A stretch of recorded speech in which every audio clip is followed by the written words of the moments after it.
folks. Welcome to Mindful of Madness, a podcast about art and the artistic process. My name is Andrew Ingram, and this week my guest is Tim Furlow. Tim is an accomplished painter, graphic artist, and all-around cool guy who makes cool things. If this is your first time checking out Mindful of Madness, which is totally understandable, this is only the second episode. I'm a comedian, a writer, and sometimes photographer. And I started this thing because I love talking to artists about what makes them tick. And getting to sit down with Tim was a real honor and privilege. You can find Tim and his art at facebook.com/TimFurlowFineArt or on Instagram @TimFurlowArt. And as for me, you can find my comedy album, This Was a Bad Idea, on Spotify and Apple Music and all those other lovely streaming services. And you can find my writing at mindfulofmadness.com. If you want to reach out, you can always hit me up on Twitter at DrewJokerIngram, because I'm bad at naming things, or on Instagram at AndrewIngram88. That's my birthday. I'm not a Nazi. And finally, if you enjoy the show, hit that follow or subscription button. Does your podcast app have a star rating system? Give us the maximum amount of stars. We're a small operation and need all the positive reinforcement we can get.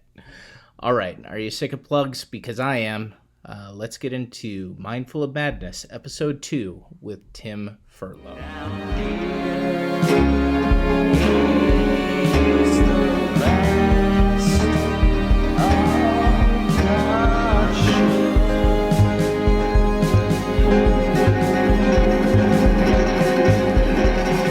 All right, welcome back, or if this is your first time listening, hey, welcome to the Mindful of Madness podcast.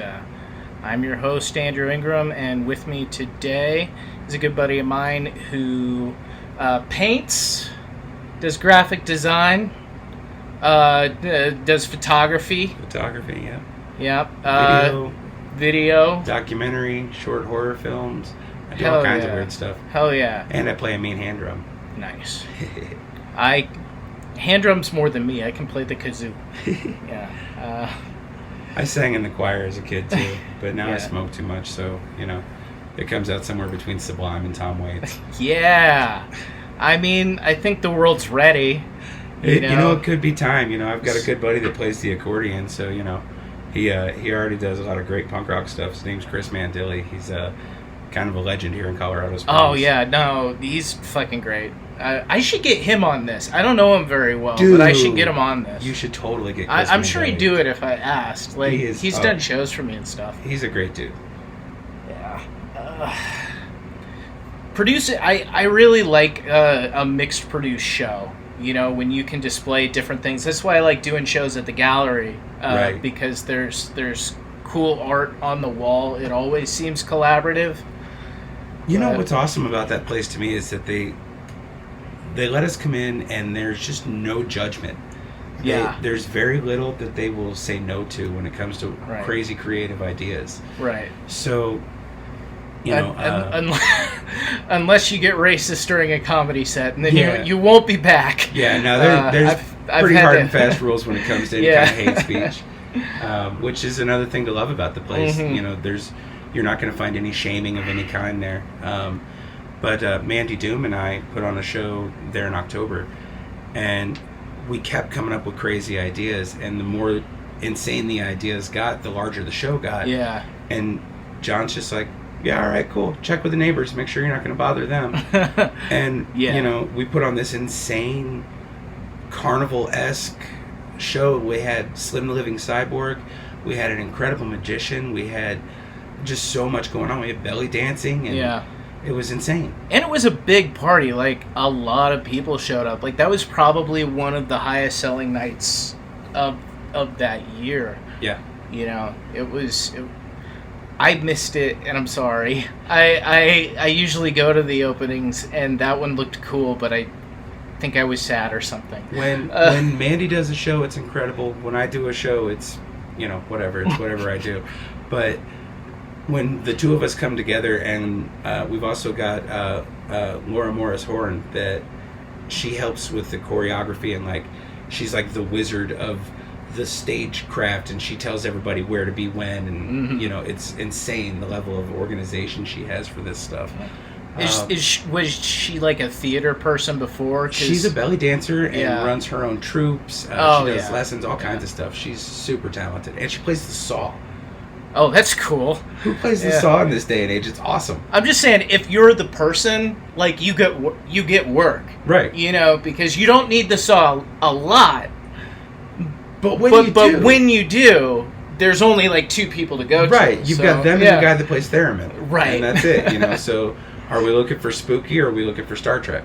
Yeah, I love that we've brought up the accordion and the saw as musical... And the theremin as musical instruments in this episode. We haven't talked about visual art really at all. Nope, and hand drums, and we're just now at 4 minutes in. Oh, by the way, we've been talking about the gallery below, which is a super cool art gallery in Colorado Springs.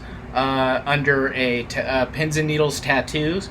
I run a monthly show there when the world's not on fire. Right. And Tim's displayed a bunch of his art there. Yeah, I show all over the world and all over the country, but the gallery below is just, it's family.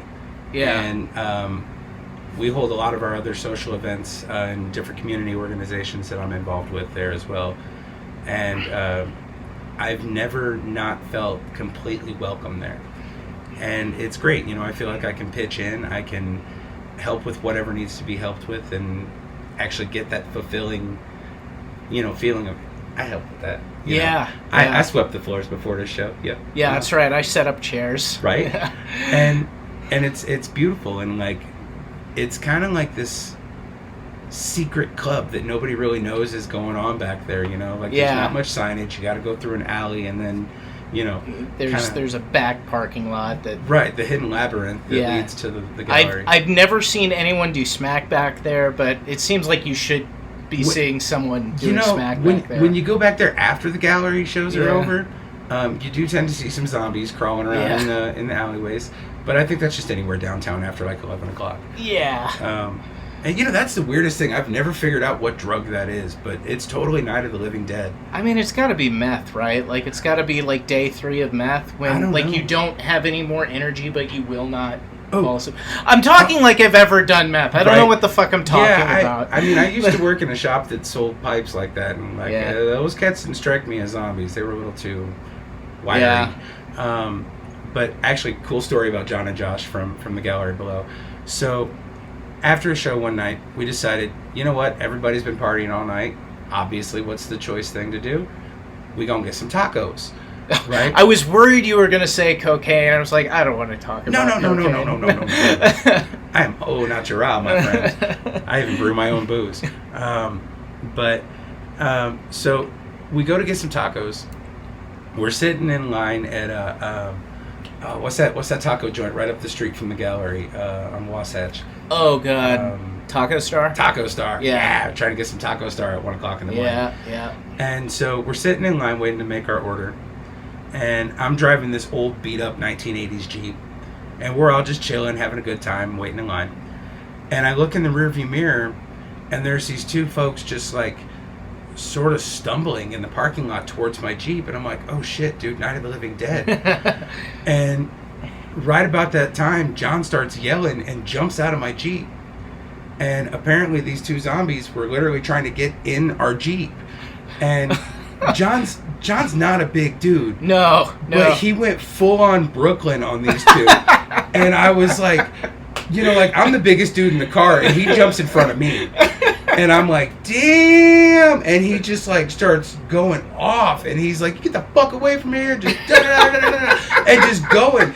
And I don't know what these two kids were on, but it was heavy, man. And they just stumbled off into the darkness. And it was the craziest thing. And it was. They thought you were in an Uber. They'd ordered an Uber. They were respectable, but dude, I never seen anything like it. Had to have been like some bath salts or something. It was crazy, dude. Yeah. But yeah, from that moment on, I knew that I absolutely loved John and Josh, and that I'd pretty much do any show there, regardless of what my status was elsewhere. Yeah. Just for a visual picture here. John's an in shape guy, but he's a 5'4". Yeah, 5'4", 5'6". You know, he's not a big guy. Sorry if I got your height wrong, Josh. Right. If you listen to this, Josh and Megan were both just sitting in the Jeep shell shock. John and I both jumped out. It was insane. But yeah, John's not a big dude, and like I don't think I've ever in my entire life had anybody jump out in front of me to like stand in between me and the potential threat.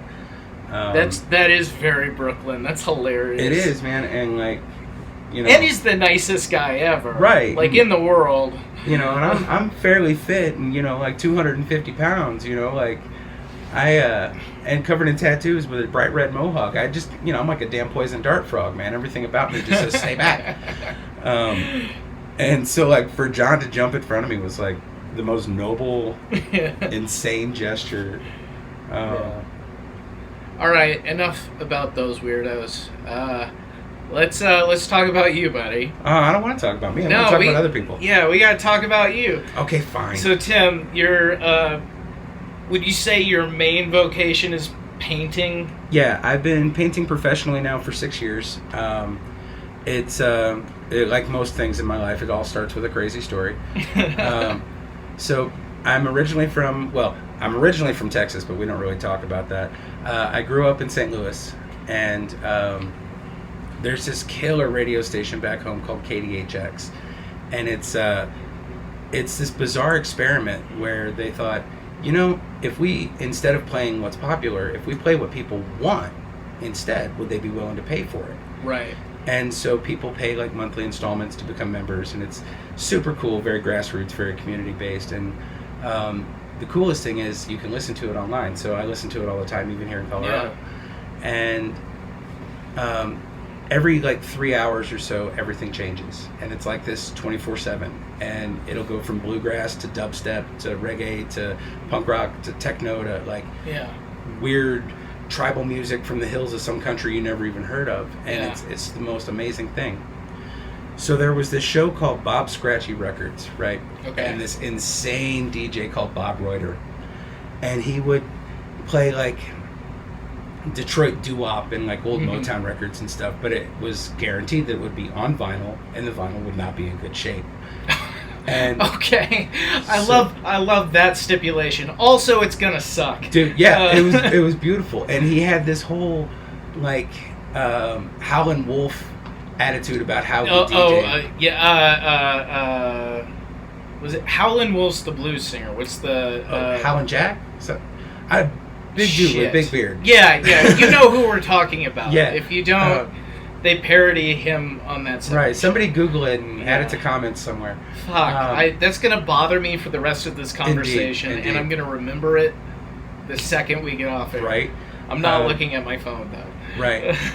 So, anyhow, Bob Reuter had this crazy personality about him, and he'd play these old doo-wop records, and then he'd jump on the mic in the middle of a song, and he'd start screaming and howling and I want you to take your hand and put it up to the radio and feel the word. And like, it was the craziest shit. And he played every week, and I listened to him like religiously for like 20 years. Yeah. So he moved into this, you know, kind of moving on up situation. He moved into this badass old restored loft in downtown St. Louis it's like the ideal. If you're in St. Louis, this is where you want to be. And I guess somebody had removed the signs from the elevator that they were moving furniture in. And he stepped out to go get a load of furniture as they were moving in. And he fell down the elevator shaft and died this terrible, tragic death. Sucks.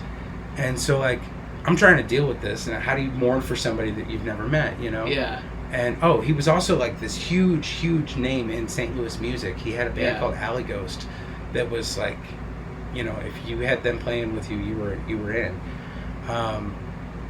But I had a hard time processing his death because it just all of a sudden he wasn't there on Friday afternoon or whatever day it was, and my car's readout would still show his name every week. And I think in like a memorial thing, they didn't change it for a while. And so I'd never shown in public. Nobody had ever seen my work. I decided I'm going to paint this cat because that's the only way I know how to grieve with this. And so I paint this picture of him, and then I'm like, well, now what? What do you do with a painting of a dead rock and roll DJ? And so I called the radio station, and it's like, this is a really weird question. Do you guys want this? And they're like, oh my God, yes, bring it down. So I get down there. I think he was like the station manager. No, like the PR director. His name was Chris Ward. I hand him the painting. He doesn't say a word to me. He just freaks out and runs away. And like, I'm looking at the secretary. She's looking at me, and we're both kind of shrugging. Like, what the hell just happened here? And he comes back down several minutes later with this massive, like 36 by 36 canvas. And he's like, have you ever heard of our competition called Art Attack? And so for those of you that aren't from St. Louis, I'll explain Art Attack. It is a head-to-head competition where they take like 30 different painters, and they provide the canvas.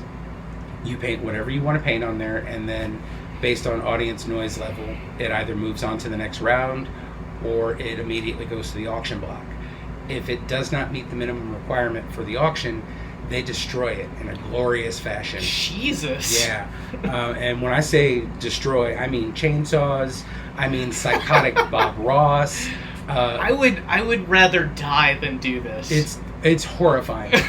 So I put this painting into the show, and I fucking won. Yeah. I've never shown my work in public. Yeah. Nobody has ever heard of me. And now, like, overnight, I'm considered one of the top 30 painters in St. Louis. That's awesome. I'm showing at literally a place on Park Avenue. Yeah. Like, it's insane. And this happened overnight. I had no chance to get used to being a known artist. Like, I would go to buy art supplies and people would stop and take my picture. It was weird. And so that was how it all started, was with a dead radio DJ. Yeah. And I've never stopped. I started consistently booking galleries, and I've been at it ever since, and I've been at it 6 years now. Yeah, that's awesome. No one in New York is going to be seeing my comedy anytime soon. Yeah, that's awesome, man. What brought you out to Colorado after St. Louis? Well, it was a combination of factors. Mike Brown had just been killed, and so a good chunk of St. Louis was on fire, and that was really hard to process and really hard to explain to my kids. Yeah. I have two boys, by the way, one that's 20 and one that's 7. I know it's a massive gap. So that was a big factor. A lot of the galleries there were, for lack of a better way to put it, so Banksy got popular right around the same time I started showing. Yeah. I am not a graffiti artist. I do not cut stencils. But when people saw my early work, they're like, damn, you're the best stencil cutter I've ever seen. And I immediately... What it's called pointillism. What I do is a combination of pop art and pointillism. Yeah. So I use what's called a 20-aught brush, which I know the folks at home can't see it, but I will show Andrew here so that I can watch his mouth drop. This tiny little brush is what I do 90% of my painting with. I do not understand you at all. That's crazy. So to give you an idea of what I'm working with here... It looks like a mechanical pencil. Yeah, it's like 18, 20 individual hairs. Jesus. And 90% of my paintings are just teeny tiny little dots. But when Banksy got popular, everybody just automatically assumed I was a graffiti guy. So then I got lumped in with the graffiti guys. You do look like a graffiti guy. I do. From a purely biased, shitty perspective. Oh yeah, if you saw me in a parking lot somewhere, I'm definitely there to vandalize something. That's totally what people think. You're a guy in his 40s still vandalizing. Damn right. Well, I'm a guy in my 40s still skateboarding. So. But it's kind of funny. I go to different gallery events, and people see me out in the parking lot, and they assume I'm going to try to bum a cigarette off of them. Yeah. And then I go inside, and I'm the one that's showing that night, and they have no idea. Yeah. And so the same guy that flipped me off in the parking lot will then ask for my picture in the gallery later, and that is the funniest thing in the world to me. I don't feel like that happens at the gallery below, though. Bringing it back to the gallery below, because their vibe is so fucking. I won't mention the gallery that happened at, but it's the kind of gallery where you could literally see a blown out tire on a plinth. Yeah. And again, I won't mention the name, but if you saw that piece, then you know where I'm talking about. I don't, but that's okay. Someone will. Yeah, somebody will, and they'll catch the little shade. It's only minor shade. They were nice folks. Yeah. But, Gallery Below, no, that's the most inclusive place I've ever been. And, like, it's funny. Like, I don't know, man. It just feels like home. I can't really even describe it. I've got work in New Zealand, Australia, the UK, Italy, most of the 50 states. I think I got one getting ready to go to Alaska pretty soon. Yeah.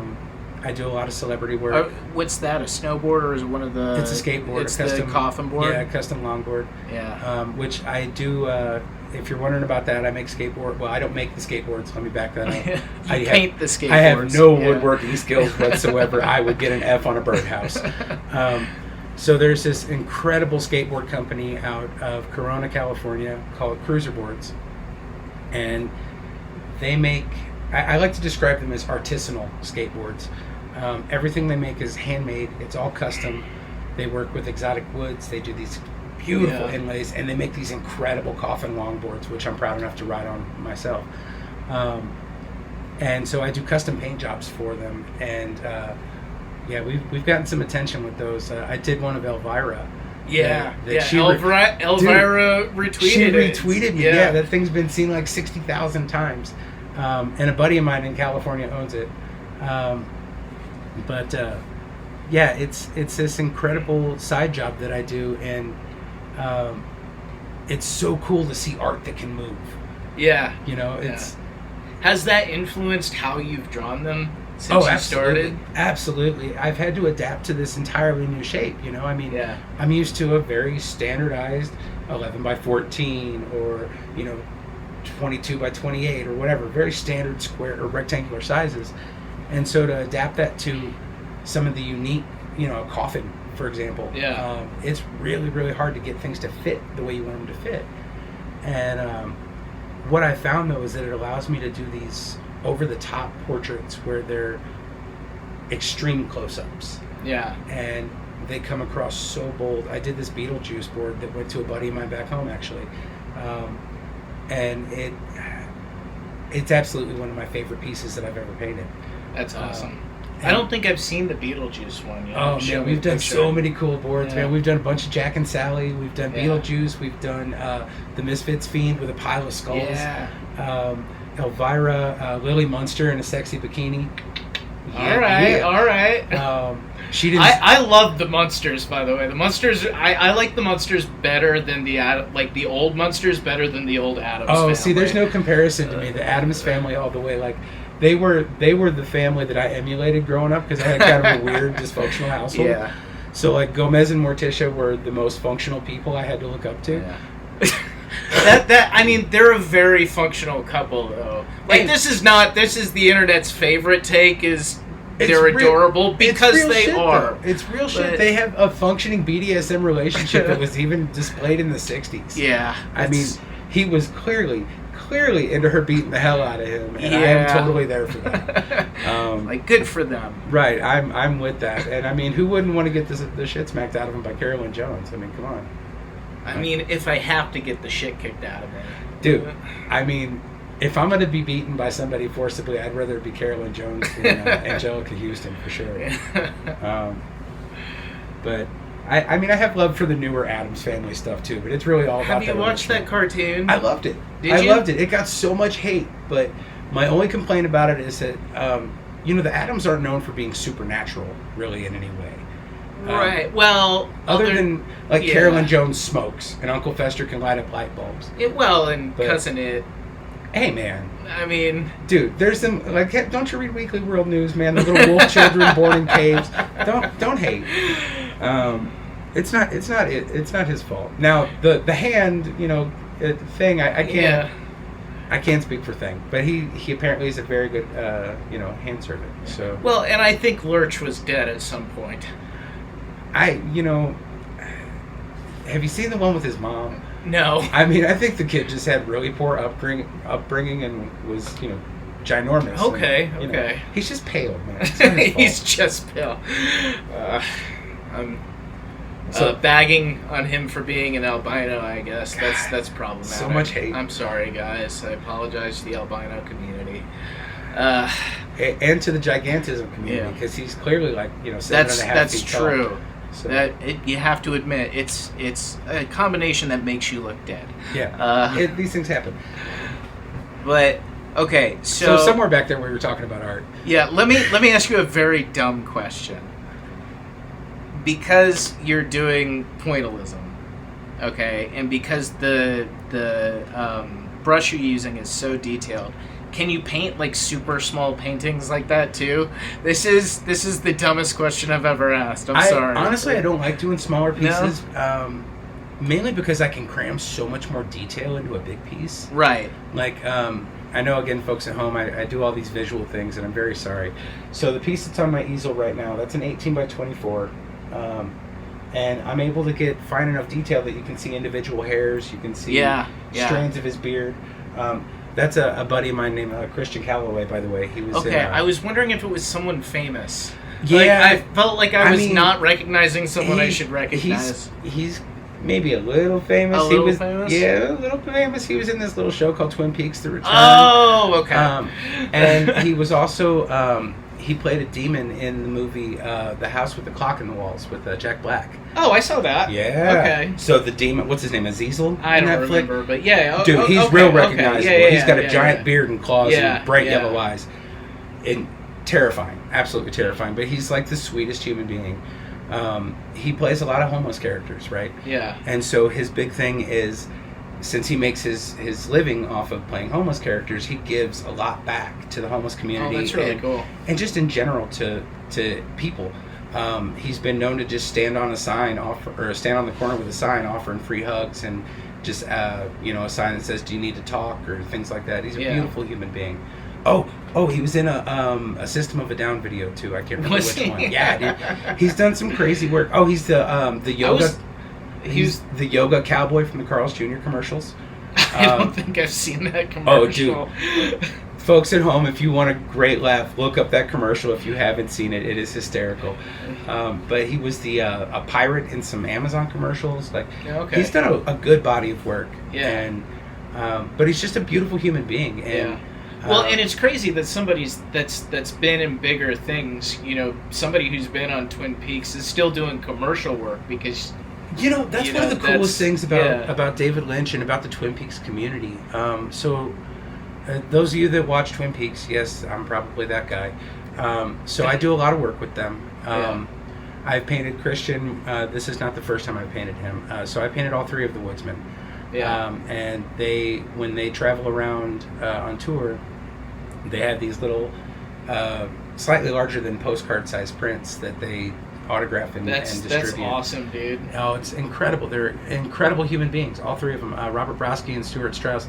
They're just genuine people. Like they play these terrifying characters, that literally are ripping people's heads off. And yet they're like the sweetest people I know. And I've got a lot of big time clients. I don't want to go into too many names, of course. No. Christian's cool. He probably won't mind.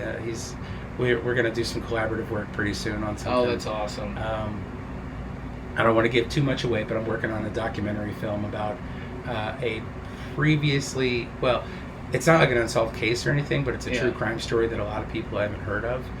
And we have on the ground inside information and shit, genuine bona fide murderabilia and we're trying to get some big names in it. So I don't want to give too much away though, so I won't tell you who it is or anything about the story.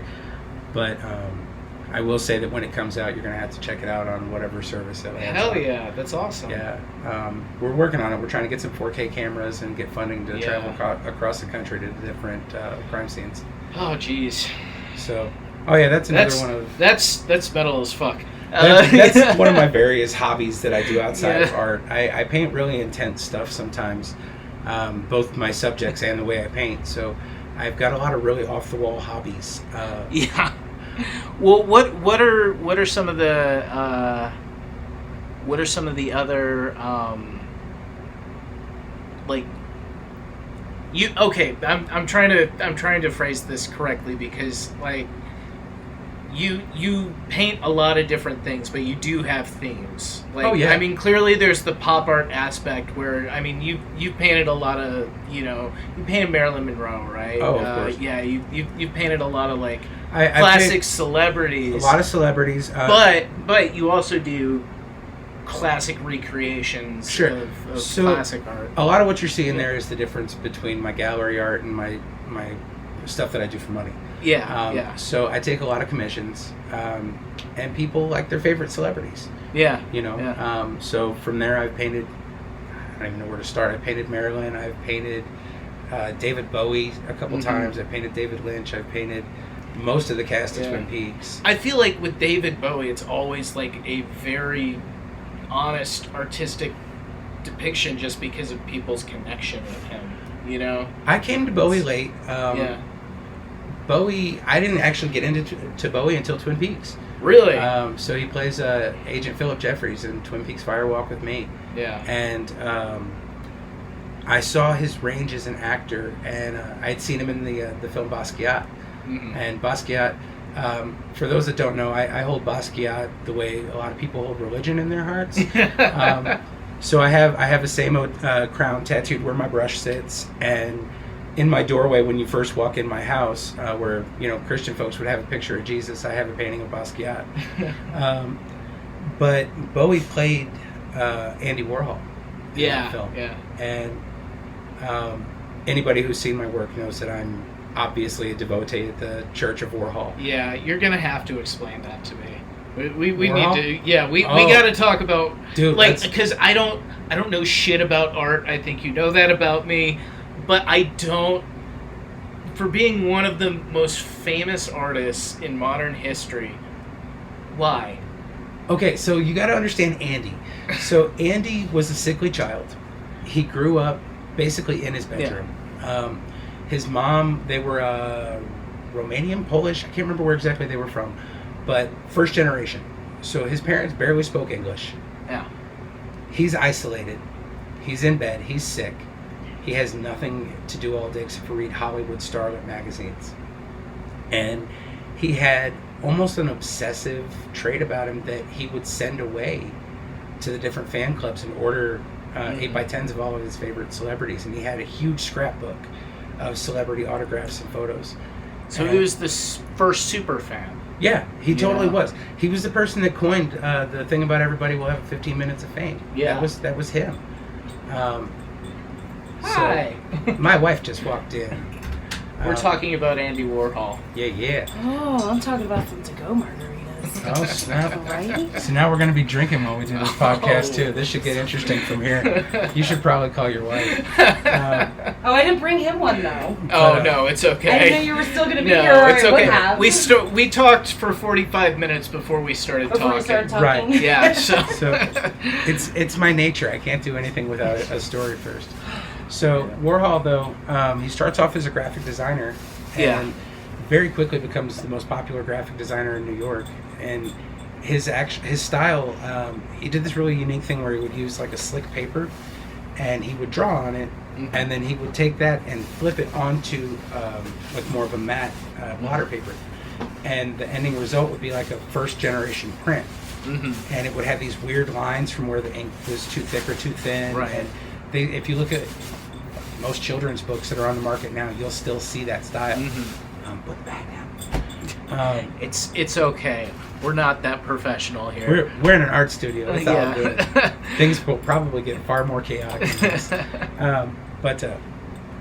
So that kind of went into his thing. But like, he had these interesting ways of explaining himself, but he never wanted to explain himself. Right. So I don't think a lot of the information about Warhol really came out until after he died. And the end of the day is that Warhol wanted to be a machine. Yeah. He had weird nervous conditions that made him not really be into being touched. Mm-hmm. My cat Morticia wants to give her 2 cents. He had, these weird phobias. And so most of his relationships were voyeuristic, Yeah. And that shows in his work. And he was very interested in something other than that, though. But like, the reason he silk screened everything instead of painting it himself, he was a damn good painter. He didn't have to do that. Mm-hmm. And if you look at the work that he did with Jean-Michel Basquiat, it's brilliant. And he hand-painted or hand-drew a lot of that. But the silk screening was a way to detach himself. Yeah. And when he did things like Coke bottles and soup cans, those were unifying factors. And he once said that whether you're a ditch digger or whether you're Elizabeth Taylor, nobody can buy a better Coke. Yeah. It's an equalizing factor that allows all people to share common ground. And it's like with Campbell's soup. Who doesn't enjoy a can of Campbell's soup? You know? Yeah. So that's why he did it. And he didn't just paint tomato soup. A lot of people think it's just that one can. He painted every variety that was on the market. I don't know why that's so funny to me, but dude, there's like a massive... It is pretty funny. There's like 20 of them. And it's all of them, man. Beef and barley, like the whole nine what's yards. your favorite? What's your favorite? It's totally tomato. It's tomato. Totally tomato. Yeah. But some of his work was meant to be seen together, and it never really was. Like the soup cans, for instance. That was supposed to give you the idea that, hey, man, there's a flavor for everybody. Right. You take that how you want. You know, Andy was very open with his sexuality. Yeah. So, you know, I would almost interpret it that way. There's a flavor for everybody. You know, and that's a beautiful way of looking at things. But like some of the work, like Marilyn Monroe, when you see it, that's her life story. Yeah. And there's a whole bunch of panels to that, and it was all meant to be seen in sequence. So it starts off very simple colors. It's Norma Jean, you know, and then the colors get more and more garish, and it gets more bleached out, and more blonde, and more red, and just raw. It's Marilyn and the sensation, and then it starts. The screen started to deteriorate, and you start seeing Marilyn fade into drugs, and very slowly it just all fades away. And Warhol was fucking profound, man. It's just that we didn't get it. Right. And like the closest thing you were ever going to get to an explanation from him was he was going to whisper in somebody else's ear some nonsense, you know, or he'd give you an answer like, well, it keeps me out of trouble. Yeah. You know, like, he's never going to tell you the profundity of this work, and it was heavy. He did a whole series of, like, means of execution. Dude, the guy painted the gun that he was shot with. He had a crazy lady come into the studio and shoot him, like, 8 times or something. He almost died on the table. Yeah. And he painted the gun. How did I not know that? Oh, dude, look up the pictures of his scars, man. He did a whole photo shoot where he's got his shirt lifted up, and it's showing all the gunshot wounds. Yeah, she tore him up. It was like a little .22 Sportsman gun. And, you know, that's why they use them for mob hits, man. You can shoot a person a couple times, it'll just bounce around in there. Do you think he wanted to be more respected than he... Like, because he was successful, but there is some derision towards him, you know, in kind of pop culture at this point. It's like... I mean, people talk about him exploiting younger artists. Yeah. And I don't know how true or untrue it was. I know a lot of young artists went to the factory to work with him, and a lot of them did work with him. Yeah. Whether he put his name on it or not, we won't know. Half of them are dead. Yeah. You know, I mean, certainly we know Basquiat and Keith Haring were there frequently. Yeah. And I think the only one out of that whole crew that's still alive is Kenny Scharf or Schnarf, or I don't know how to pronounce his name. But, you know, all the rest of those guys are all dead. Yeah. So, you know, they either died from living a little too deliciously, or like Andy died from routine gallbladder surgery. Who dies from that? After getting shot. Right. After surviving times. Massive trauma from gunshot wounds, he dies during a routine surgery. That's fucking frustrating. Yeah. He's an interesting guy because so much about what the average person knows. He's maybe only one of the better known artists because of the fame. Oh, yeah. The star fucking aspect of it. Interview magazine. I mean, hell, he did Burger King commercials. Yeah. I mean... Well, but he also, in the 60s, surrounded himself with people. Yeah. He was almost he was a cult figure. Oh, yeah. You weren't cool unless he'd taken your picture. Yeah. And you just flat out were not cool. And I think that's part of it. I think that's why he's remembered the way he's remembered is because of the... in the 70s, he took a lot of commissions, and the people he took commissions from were people like Jagger, Michael Jackson. He painted Russell Means, dude, from the American Indian movement, and it's glorious. It is glorious, dude. He's just like boom, just like warrior mode. So I know people don't necessarily know this about me. I can easily pass for white, but I'm half American Indian of the Oglala Nation, and Russell Means is like. Russell Means to me is what, like, I don't know, what are white people into? What do people like? What do people emulate? Man, don't ask me. Fucking Mayo. I don't know.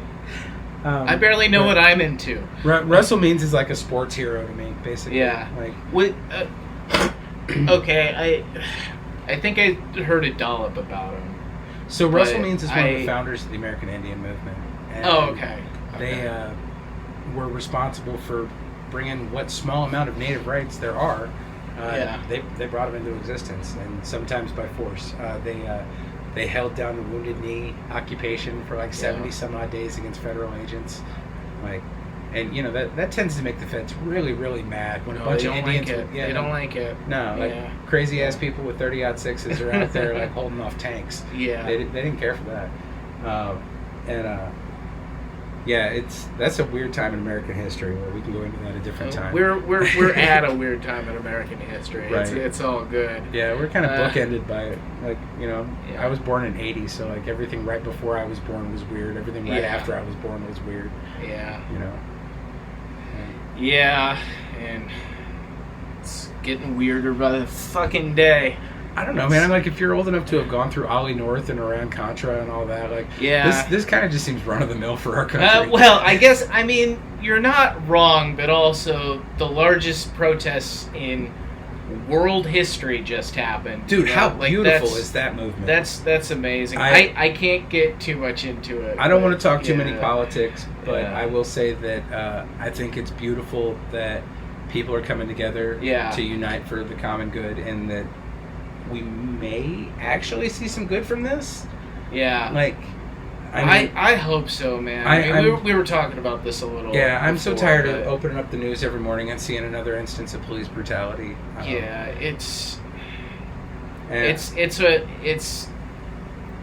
the hardest thing for white people to talk about, and I'm so happy that it's happening, and it's hard for white people because of their own bullshit. I want to make that clear. That sounded like that was somebody else's fault. Right. No, it's white people's own bullshit. As a native male under the age of 50, I don't want to take any attention away from BLM, but native men under the age of 50 are even more likely to be killed at the hands of police. Yeah. We represent the lowest population numbers in the entirety of North America, and yet the highest numbers per capita. That's crazy. Like most Indian men, I think it's like 1 in 10 Indian men under the age of 50 is incarcerated somewhere.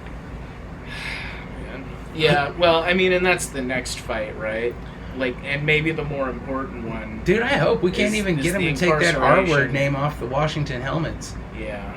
I mean, like, people just act like we're like us and the buffalo both went extinct, and neither one is the case. But yeah, anyway, we're talking art, man. Yeah, let's talk art. It's too heavy. Let's talk crazy stuff. We can get heavy. I don't want to get heavy like that. Let's talk about some physics or some astronomy or something if we want to get heavy. So how specifically did you learn? Because we talked about your first showing, but what was it just from? Was it just from school when you got started, or? So okay, I started drawing and painting at 2. Yeah. And I had, I guess, a little bit of a natural knack for it, but, you know, I mean, how good is a 2-year-old, you know? Like, let's exclude Picasso from this conversation, because that dude's a freak. You know, he was replicating, like, Rembrandt at 12. Jesus. Yeah, he was a freak of nature. But, I mean, you know, most of us have to grow as artists. We're not all born like that.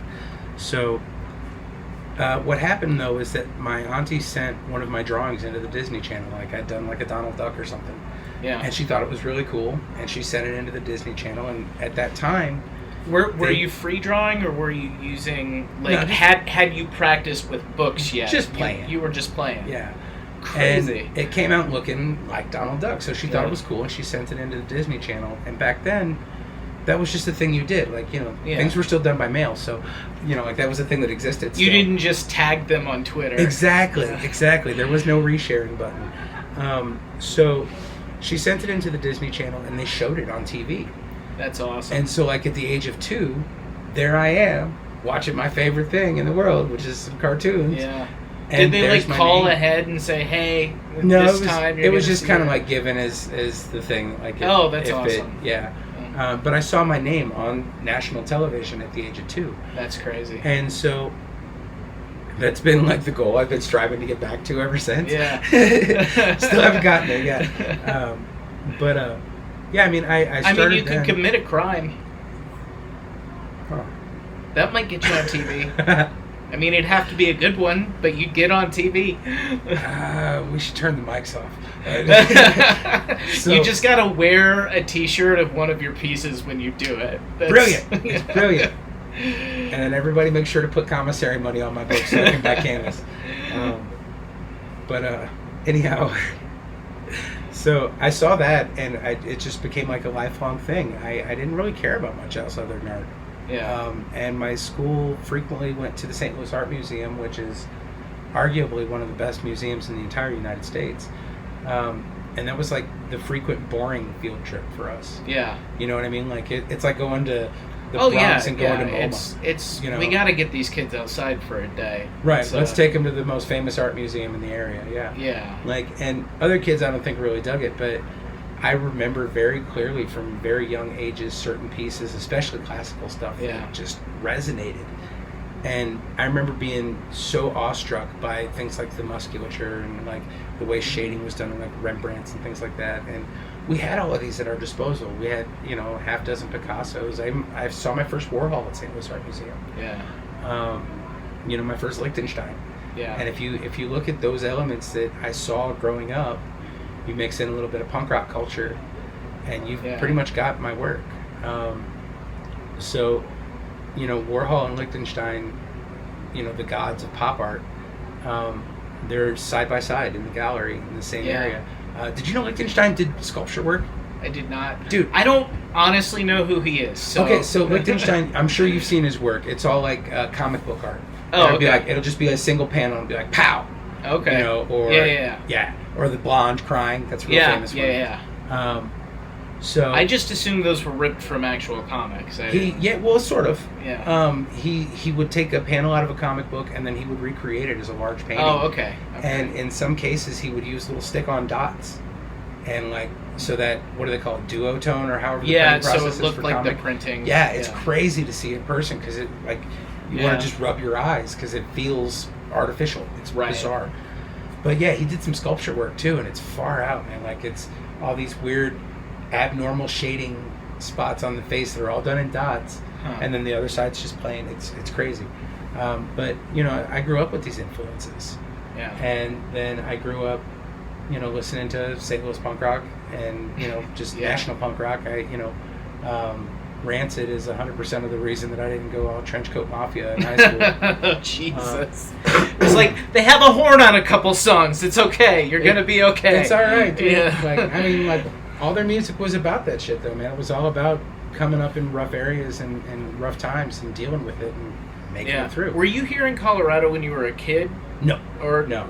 I grew up in St. Louis. St. Louis. Okay, so you grew up there, too. Yeah, I've been here in Colorado for 5.5 years now. Yeah. Something you track like a native, though. Like, you've been here... I've been here longer than you, but I would have pegged you as a native Coloradan before me. I lived on the streets for a long time up in Fort Collins. I was very involved in the counterculture, shall we say, when pot started getting legalized here in Colorado. I used to travel with the Rainbow family, but kind of have a little problem with like that whole hippie lifestyle. Yeah. I'm into hard work. Yeah. And I've got that black flag ethos. Yeah. So the idea of just, asking people for stuff that always bugged me. Yeah. And that's, every dead show I've ever been to. Hey, man, you got a cigarette? Like, no, man, I ain't got a cigarette. Yeah, I'm smoking one. But no, I ain't got no cigarettes. Like, come on, get lost, Like, it got to me after a while, and, like, it's only free love and free community when you're the one that's holding, Right. And that got to me. And, like, I love the Grateful Dead. I'll never not love the Grateful Dead. But that community turned very, very toxic after Jerry died. And I don't know about the new thing with John Mayer. I haven't checked that out. Have you not? Yeah. I still haven't got past the baddies. I haven't gotten past that. You know what? Like, I honestly don't hate John Mayer. Like, I like the John Mayer Blues Trio stuff. I'm a big nerd. It's fine. Okay, so when I used to play music, because again I've lived 17 different lives in my 40 years, so I used to play hand drums and sing in a band. Well, several bands. None of them were anybody you've ever heard of. But one of the various acoustic little jam bands I was in played. Was it Fathers Be Good to Your Daughters? Yeah. From a musical standpoint, that was a good tune. Yeah. I don't care for a lot of his subject matter. Yeah. And it's not that it's bad writing. It's just I came up on punk rock, man. Yeah. No. That's. And I came to punk rock late, only just because the situation I was living in. I lived in South America, where everybody was listening to reggaeton in the mid 2000s. You know, I didn't get to punk rock till I was like late junior, early senior in high school. They're totally the same animal, though. You know, I mean, like reggae. You know, like ska. Okay. Reggae and reggaeton, very different. Yeah, they're all branches from the same tree, though. But it morphed it into maybe the least palatable version of that branch of music for me. I don't know, man. You ever hear soca music? Oof. No, I haven't. That gives me I can't get down to it. I cannot jive to it at all. And you have to remember, I'm a counterculture kid too, just naturally. So that's what was popular at the time. I was like, I'm gonna revolt from that. I'm not. Yeah. I mean, I got to admit, probably some of it is that, but I genuinely think it's bad music. Yeah. Well, I mean, it all is the same animal, though. I mean, ska and punk rock. And, reggae. I even saw something just the other day. I don't know if it was a true quote or not, but I saw a Bob Marley quote about punk rockers. Oh, really? Yeah, like they're not Rastas, but they're into the downfall of Babylon. And I'm like, That's, you know what? That's very well observed. Right. Bob Marley. And but I mean, you wouldn't have a lot of the punk rock styles that we have if it hadn't been for Joe Strummer listening to reggae. Oh yeah. Well, and I like reggae. I'm not a big reggae guy, but I like reggae. You know, I think it's... And I like its influence on punk rock, because otherwise punk is about as white as guitar music can be. Yeah. You know, it just becomes oi music at that point. Yeah. Which I like. I like oi too, but oi punk. I guess oi punk is even whiter than Nazi punk. I'm gonna say it. It's like Nazi punk is bad. Nazi punk is worse. Fuck off. Nazi punks fuck off. Nazi and punk shouldn't be in the same sentence. But Those I will cats are say just too dumb to realize they're appropriating cultures that are based on They're colonizing. They're They're fucking assholes. Dude, fuck those guys. The Jamaican kids came to England. Yeah. The English kids are like, I dig this rhythm. Hey, you kids are all dressed. I'm gonna make it faster. Right, yeah. And then they're going to the ska clubs, they're going to the reggae clubs, they're seeing how the Jamaican kids are dressed because they're all wearing army surplus and shit. You know, Jamaica's got a civil war going on, so they're like refugees. You know, they got nothing. So they're getting, Union Jack army surplus, And so the kids are seeing that and they're like, well shit, that's hip looking. And next thing you know, braces and boots, man. Yeah. And I was just having this conversation yesterday, dude. Skinhead culture and racist culture are the same thing. I was watching that all on Facebook, but you had said everything I wanted to say, so I just fucked off. Dude, skinhead reggae is if you ever want to know about a period of ska history that's truly fascinating, look at the period of time where Jamaican record companies were specifically targeting to skinhead culture. Yeah. You couldn't get your song played in England unless it had the word skinhead in it. Yeah. It just wasn't going to happen. And those kids were ska music fans, man. Which, you remember,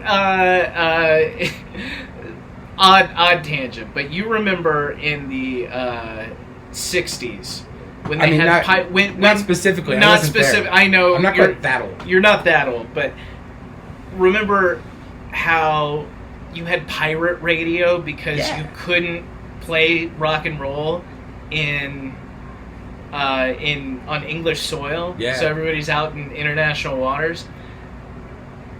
They finally legalized it on the radio, and then punk rock happened 10 years later. Yep. That's exactly what they were afraid of. Oh, yeah. Like, the squares were right. They banned the Sex Pistols, and the Sex Pistols just went out and rented a barge. Yeah, no, the Sex Pistols are bad people, but they made very good music. Johnny has said and done some terrible things in the last 20 years.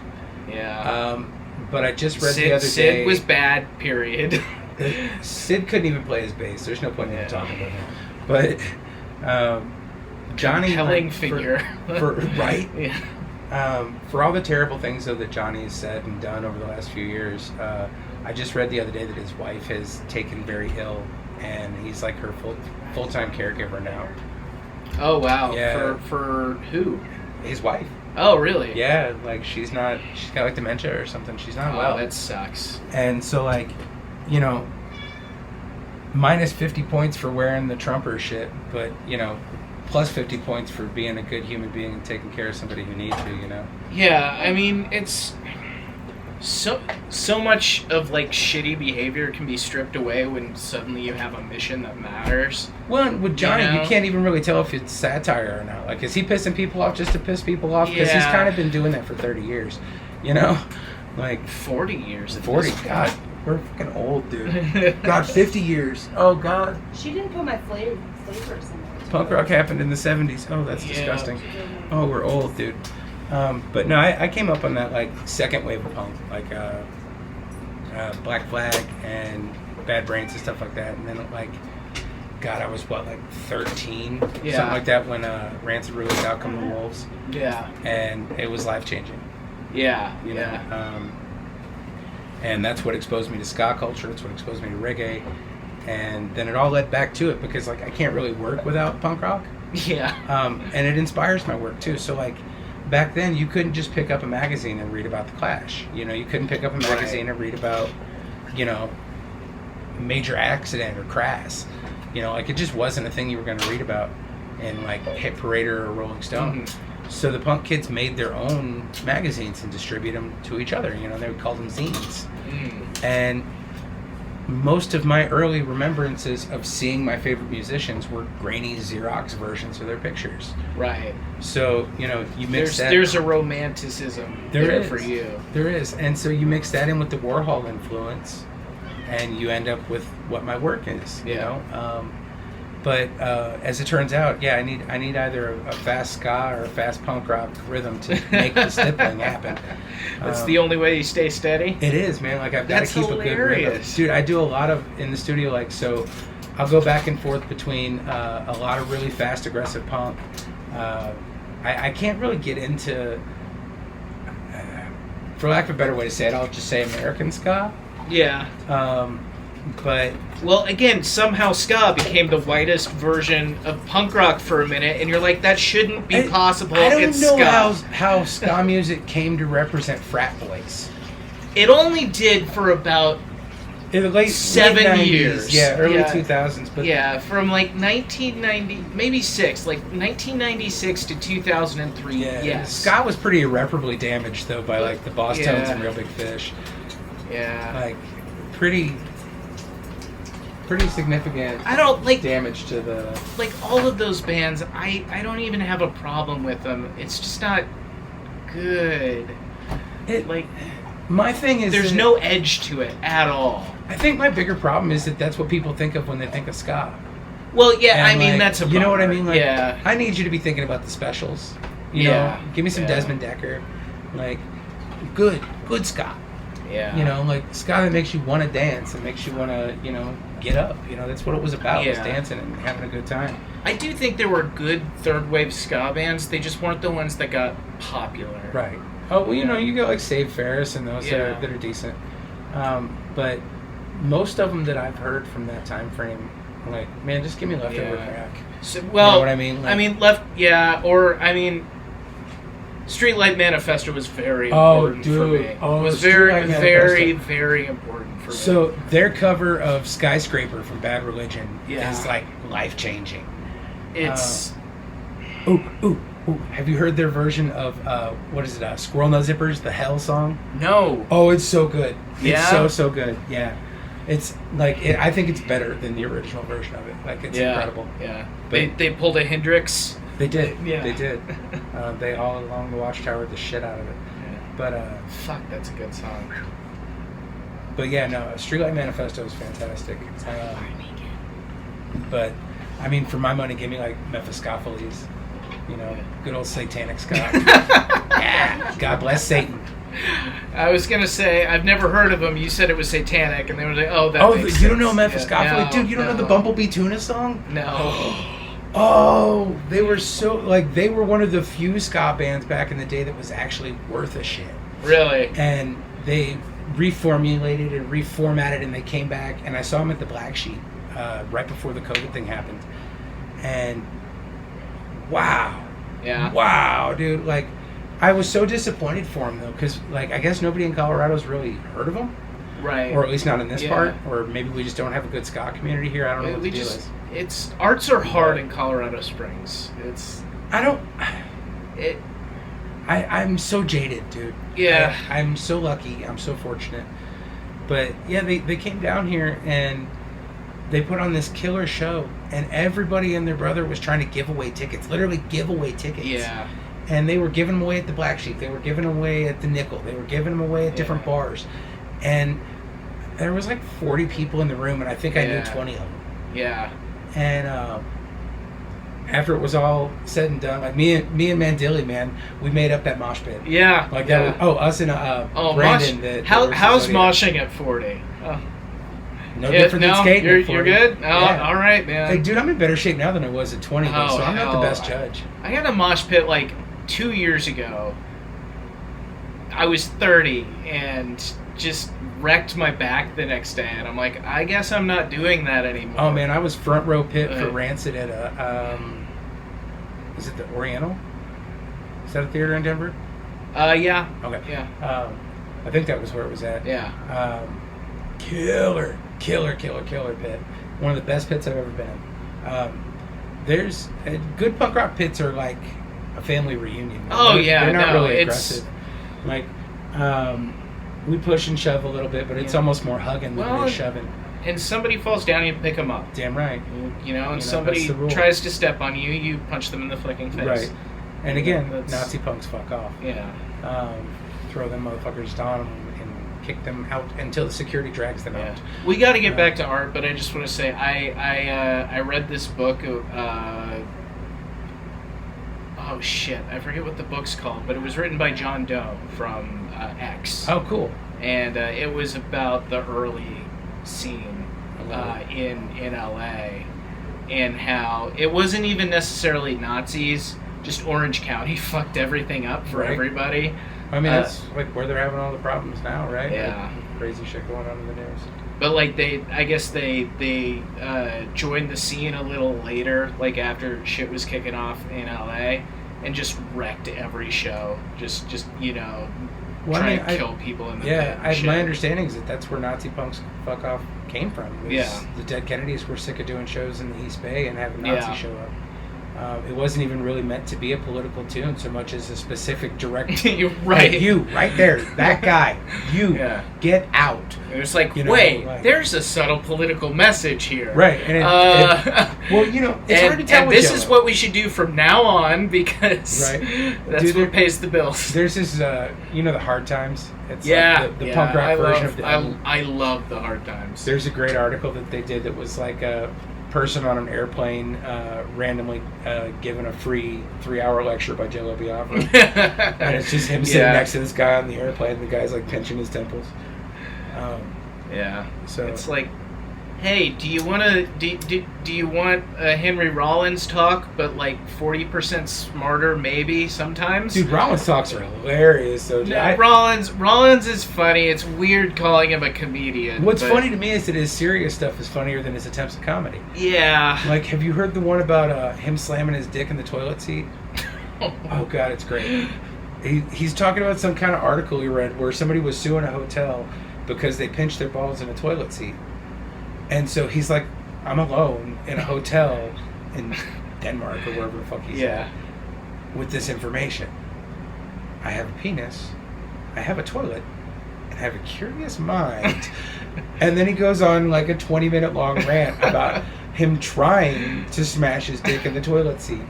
And it's impeccable. It's better comedy than good stand-up comedy, I'm telling you. Oh, it's funny.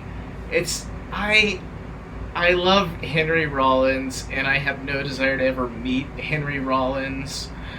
Like, I do and I don't. Like, I don't know if he would just yell at me for 20 minutes or I if just he would be feel like like the it would nicest be guy. exhausting. It's like Iggy Pop, dude. Like, you know, you see Iggy on stage and you're like, this guy must be absolutely terrifying to be around. And then you meet him and like, he's like, my name is Jim. You know, like, every story I hear about the guy is like that. I love nothing more I would than love that. to have a beer with Iggy Pop Dude, before the show and not see him after. speak ill. Oh, no. No, I just don't. No. I'll be at the show. I'm just going home after the show. Oh. I don't need to hug Sweaty Eddie Iggy Pop. I mean, like, there's a 90% chance he's going to bleed on you, too. That's, so. yeah. I mean, but it's Iggy. Yeah, I fucking love Iggy. There's a pretty good, it's called Gimme Danger. Oh, absolutely. Yeah. The documentary. Yeah, the documentary. Fabulous. Jim Jarmusch directed that, didn't he? I believe so. Yeah. I mean, he's done so much with Iggy. I keep hearing, like, all these rumors that, you know, because he works with Tom Waits a lot, too. Yeah. I keep hearing these rumors that David Lynch is going to take over doing some sort of biofilm about Tom Waits, but... Oh, that's awesome. Oh, sorry, buddy. It's never any more than just rumors, you know? Yeah, I love it, Tom Waits, because, like, I don't actually know that much about Tom Waits, so it'd just be a easier well, I'll give you a entry primer. point. He may actually be the devil. Yeah. He is out. God, I love Tom Waits, dude. I could talk about Tom Waits for an entire day, but we're supposed to be talking about art. Right. You were trying to redirect me before I got back into music. We're still talking about music. Two old punk rock kids who, you know, listen to the Stooges. Okay, and back to art. Yeah, absolutely. Always listen to the Stooges. Always be listening to the Stooges. Lust for Life's also very good. Oh, dude, that's my favorite record from Iggy. Yeah. Okay, sorry, we gotta stop.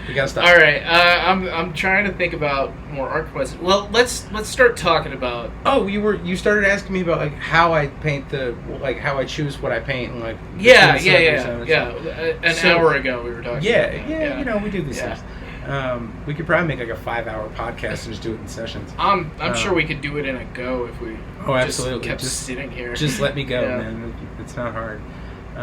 But so like a lot of the classic or the dead celebrities, as I tend to call them. Yeah. A lot of that stuff is just strictly what I do for other people. When you see me do it, it's usually going to be somebody from like the classic film era. Yeah. I have this weird thing about pop culture, and that even though I'm a pop artist, I don't really like pop culture. Yeah. So what influences me and what interests me is old films, old books, old music, and that shows a lot in my work. And I have a desire to preserve old stuff for next generation. You know, like my oldest son Anthony, when he was 12 or 13. I was messing around in the studio one day and I happened upon a Rancid cassette. And he's like, what is it? Like, he had no idea what a cassette even was. And I'm like, that's it. You know, and it kind of hit on the nose for me. Like, analog clocks, people don't know people. Oh, yeah. I know lots of kids who can't read a clock with a face on it. Right. I had to explain to my youngest son the other day what the wall plate was for the old landline phones. Yeah. Does that even... we're looking at a plug for a landline phone. I have no clue if it works. In? I have no idea. I haven't even seen a landline phone in like 10 years. Yeah, nobody uses them anymore. You remember your first friend saying, we're getting rid of phones, or our landline phone. What? Yeah, we're all going to have cell phones now. Right. What? Right. That You're going to have a cell phone? There's not going to be one communal cell phone for your whole family right. That doesn't to make share? Sense. Yeah, that's crazy. And you can't go out without the cell phone, but your dad has the cell phone and he's working late, so you're just going to have to wait till he comes home to use the communal cell phone. What I don't have issues, guys. What I can't figure out is how it went from being like basically a purse to being the Zach Morris Saved by the Bell gray thing, to then going to the flip phone and getting smaller and smaller and smaller and smaller, bigger and bigger and bigger. Right, and then reversing and going larger and larger. Yeah. My cell phone is basically a small tablet. Yeah. I mean, this thing is gargantuan. No, they literally are small tablets that make calls. Right. That is the only difference between a smartphone and a tablet. And then my iPad is basically a large cell phone that can't make calls. Although I think there's an app I could probably get to make it make calls. You could use Zoom. Yeah, valid point. Yeah. But yeah, it's insane. But so I'm very interested in this disposable culture of ours in preserving those things. Yeah. And antiques and old stuff are important to me, and I get a lot of inspiration from. And so, you know, going back to my childhood, going to the St. Louis Art Museum all the time, I would see insane works that you might not be able to see anywhere else in the world. And, you know, we had paintings that were just jaw-dropping. And that patterned itself. And I got to thinking about these painters and what were their lives like? What are, you know, their processes like and things like that. I had this one painting that had been bothering me since I was a kid. It was a rendering of St. Francis contemplating a skull, right? And I can't remember the dude that painted it. It's a big, long, crazy name. But it's just a simple painting of a monk in a room with a skull, right? Yeah. Simple. I didn't go back to the St. Louis Art Museum for a few years as I got older. And, you know, I grew up and I had kids and did the whole thing. And I had created this entirely new version of this painting in my mind. And I got very interested in that, you know, how the mind interprets memories. Yeah.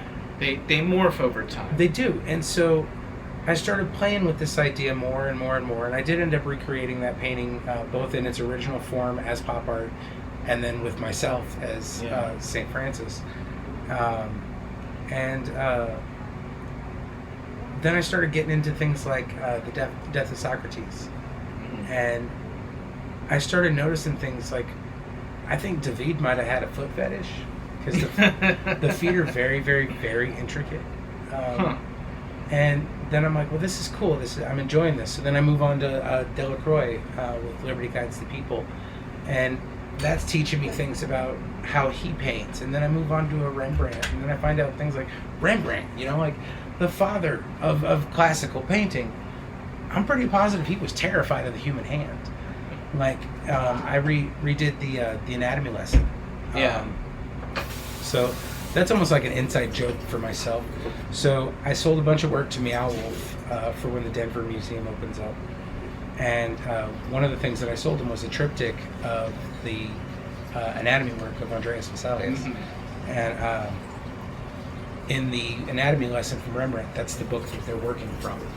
So it was kind of like a little hidden joke to myself, I guess you'd say. Yeah.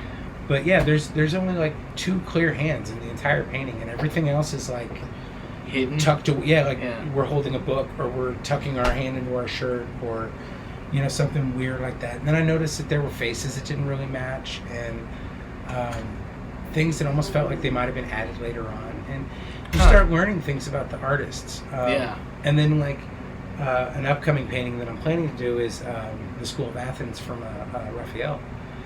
And that dude was a pop artist. So check this shit out. So you see, who is it? Aristotle and Plato walking into the school. Okay. I actually think I know this one. Yeah, okay. So Aristotle's Da Vinci, right? He's pointing with one of his hands. If you follow his hand down, he's totally pointing at a woman dressed as the Mona Lisa, or the Mona Lisa dressed as a biblical character. That's really funny. Raphael himself is hiding in the corner, peeking out at you. Yeah. He hid a whole bunch of his buddies in the painting. Yeah. And then the kicker, the absolute kicker, is that this is a fresco in a church, right? Yeah. And the whole thing is set out geometrically as an inverted pentagram. And leads down to a goat's head at the very bottom. What an asshole. That's hilarious. But, like, you know, this is like, what, the 15th century or something like that? Yeah. And I think about these things and I'm like, this guy is like a contemporary artist, you know? Yeah. And like they had the same... so was Dickens, right? Right.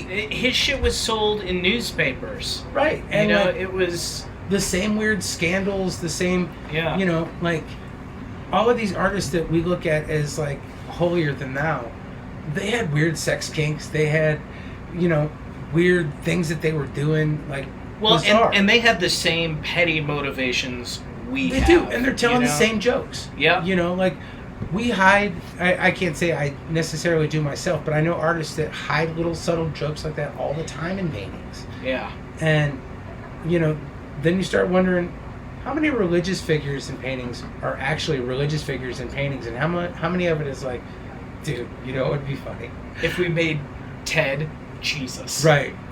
Totally. Get over It's here, like dude. the worst drunk we know, right? He's Right. the worst drunk we know. We make him the Lord. That's Right. hilarious. That guy's a total asshole. Let's do this. You know, and next thing you know, that's the image of Jesus that's been spreading around for 1,000 years. You know, like, and there's crazy things like that. But I mean, artists had the same weird, quirky behavior then that they do now, and I think that's the most beautiful thing about that art. And so I took these images and I chopped them up in Photoshop and made them something that I could work with, and then I translated them into pop art. And I did a whole series of them, but I've done several different series that have various motivations. Like I did a show called Oracles that was based solely on ideas of death and remembrance. Mm-hmm. And so I wanted to go...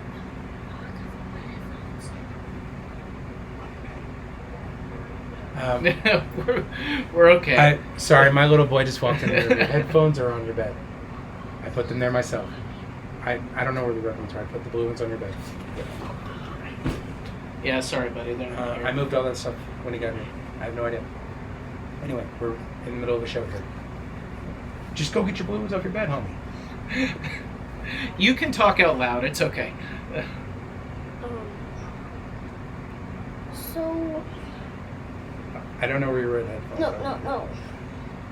I'm trying to look for them because I'm playing Fortnite. I don't know what to tell you. I haven't seen them since yesterday. They were over there when I saw them. Sorry, guys. Add some honest color. Yeah. So, for those of you that don't know, my studio is in my kitchen. I work from home, and I have a 7-year-old son that I am a primary caregiver to.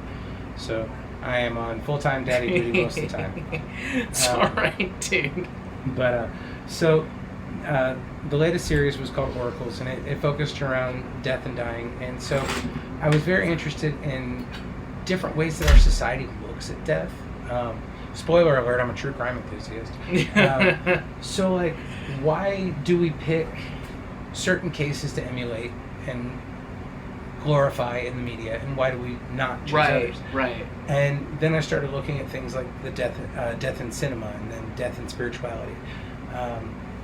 And so what you ended up with was images of Frankenstein and Vincent Price mixed with, the old Lon Chaney Mask of the Red Death, or Wolfman. Phantom of the Opera. Oh, They okay, perform Mask of the Red Death. Have you done a Wolfman? No, not yet. Because not yet. You should do that. That would be dope. I think another Frankenstein is on the list pretty soon, though. But no, I've only got to paint Lon Chaney once, and it was from Phantom of the Opera. And it's very meta. So it's one of the very first colorized sequences that was ever in a film, first off. But they're in the movie performing Mask of the Red Death on stage. Right. So they're playing their characters that are actors that are acting as other characters. They've done a couple weird ones. They did another, I forget, it was... I can't remember. I think it was Vincent Price. Yeah, it was Vincent Price. When they're all older, it was like made in the 80s or like late 70s, and Grand Moff Tarkin's in it. And they're playing actors. They're not playing themselves, but they're playing actors who are over the hill trying to make a comeback. Is that Madhouse? Maybe? Yeah. With, is it Peter Cushing? I can't remember. Like he's Dr. Death. Maybe. Yes. Yeah, oh god, yes, I own that film. It's right over there. We do too. It's bonkers though. Well, I growing up in St. Louis, Vincent Price, of course, is a St. Louisan, and so I idolized him since I was a little kid. Yeah. Slightly terrified of him when I was a little kid. Yeah. I idolized him since I was a kid. You're supposed to be afraid of Vincent Price. I grew up to have like this affinity for him. Like, I love him. He's great. My I didn't have the most stable upbringing, so like he was definitely somebody that I could emulate. Yeah. He was a good dad. He was into the arts. He was a chef. Like, yeah. I mean, Vincent Price, the spooky actor, is like not even the tip of the iceberg. Right. Like, he was a full-on Renaissance man, and he's definitely somebody to admire and look up to. Well, I mean, you may not. We have one of your Vincent Price prints. Oh, that's hung right. up in our house. That's right. Yeah, Brittany got it. Yeah, he's definitely my inspiration. I painted him twice now, and I'll probably paint him another 50 times before it's all said and done. But yeah, I've admired him since I was a kid. But that stuff comes out in my work a lot, and I'm interested in making sure that future generations know.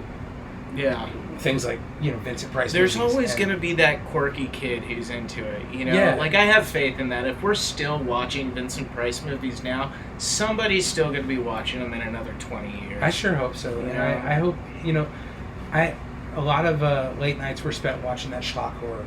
You know what I mean? And so Elvira, Vincent Price, See, I'm not a big horror guy, but I like monsters. Like, I like monster movies. So, I'm with you. I'm all about, Dracula and shit. Yeah. And, who played... every time I talk about this, there's one actor being an actor in that original Dracula movie with... Like Bela Lugosi Dracula? Yeah, with Bella. Oh, God, I can't remember the name of anybody else in that But film. the guy who plays Renfield is being a naturalistic Hollywood actor, and everyone else is putting on a stage play. Oh, yeah. He's eating flies and shit. He's fucking crazy, and everybody's like, oh, yes, good morning, sir. Right. Didn't he, contort his face all weird for that role? Like, yeah, there was something really weird about it, like he could put on that face. Yeah. Weird. Yeah. Weird stuff. It's a really good performance in a not very good movie. Right.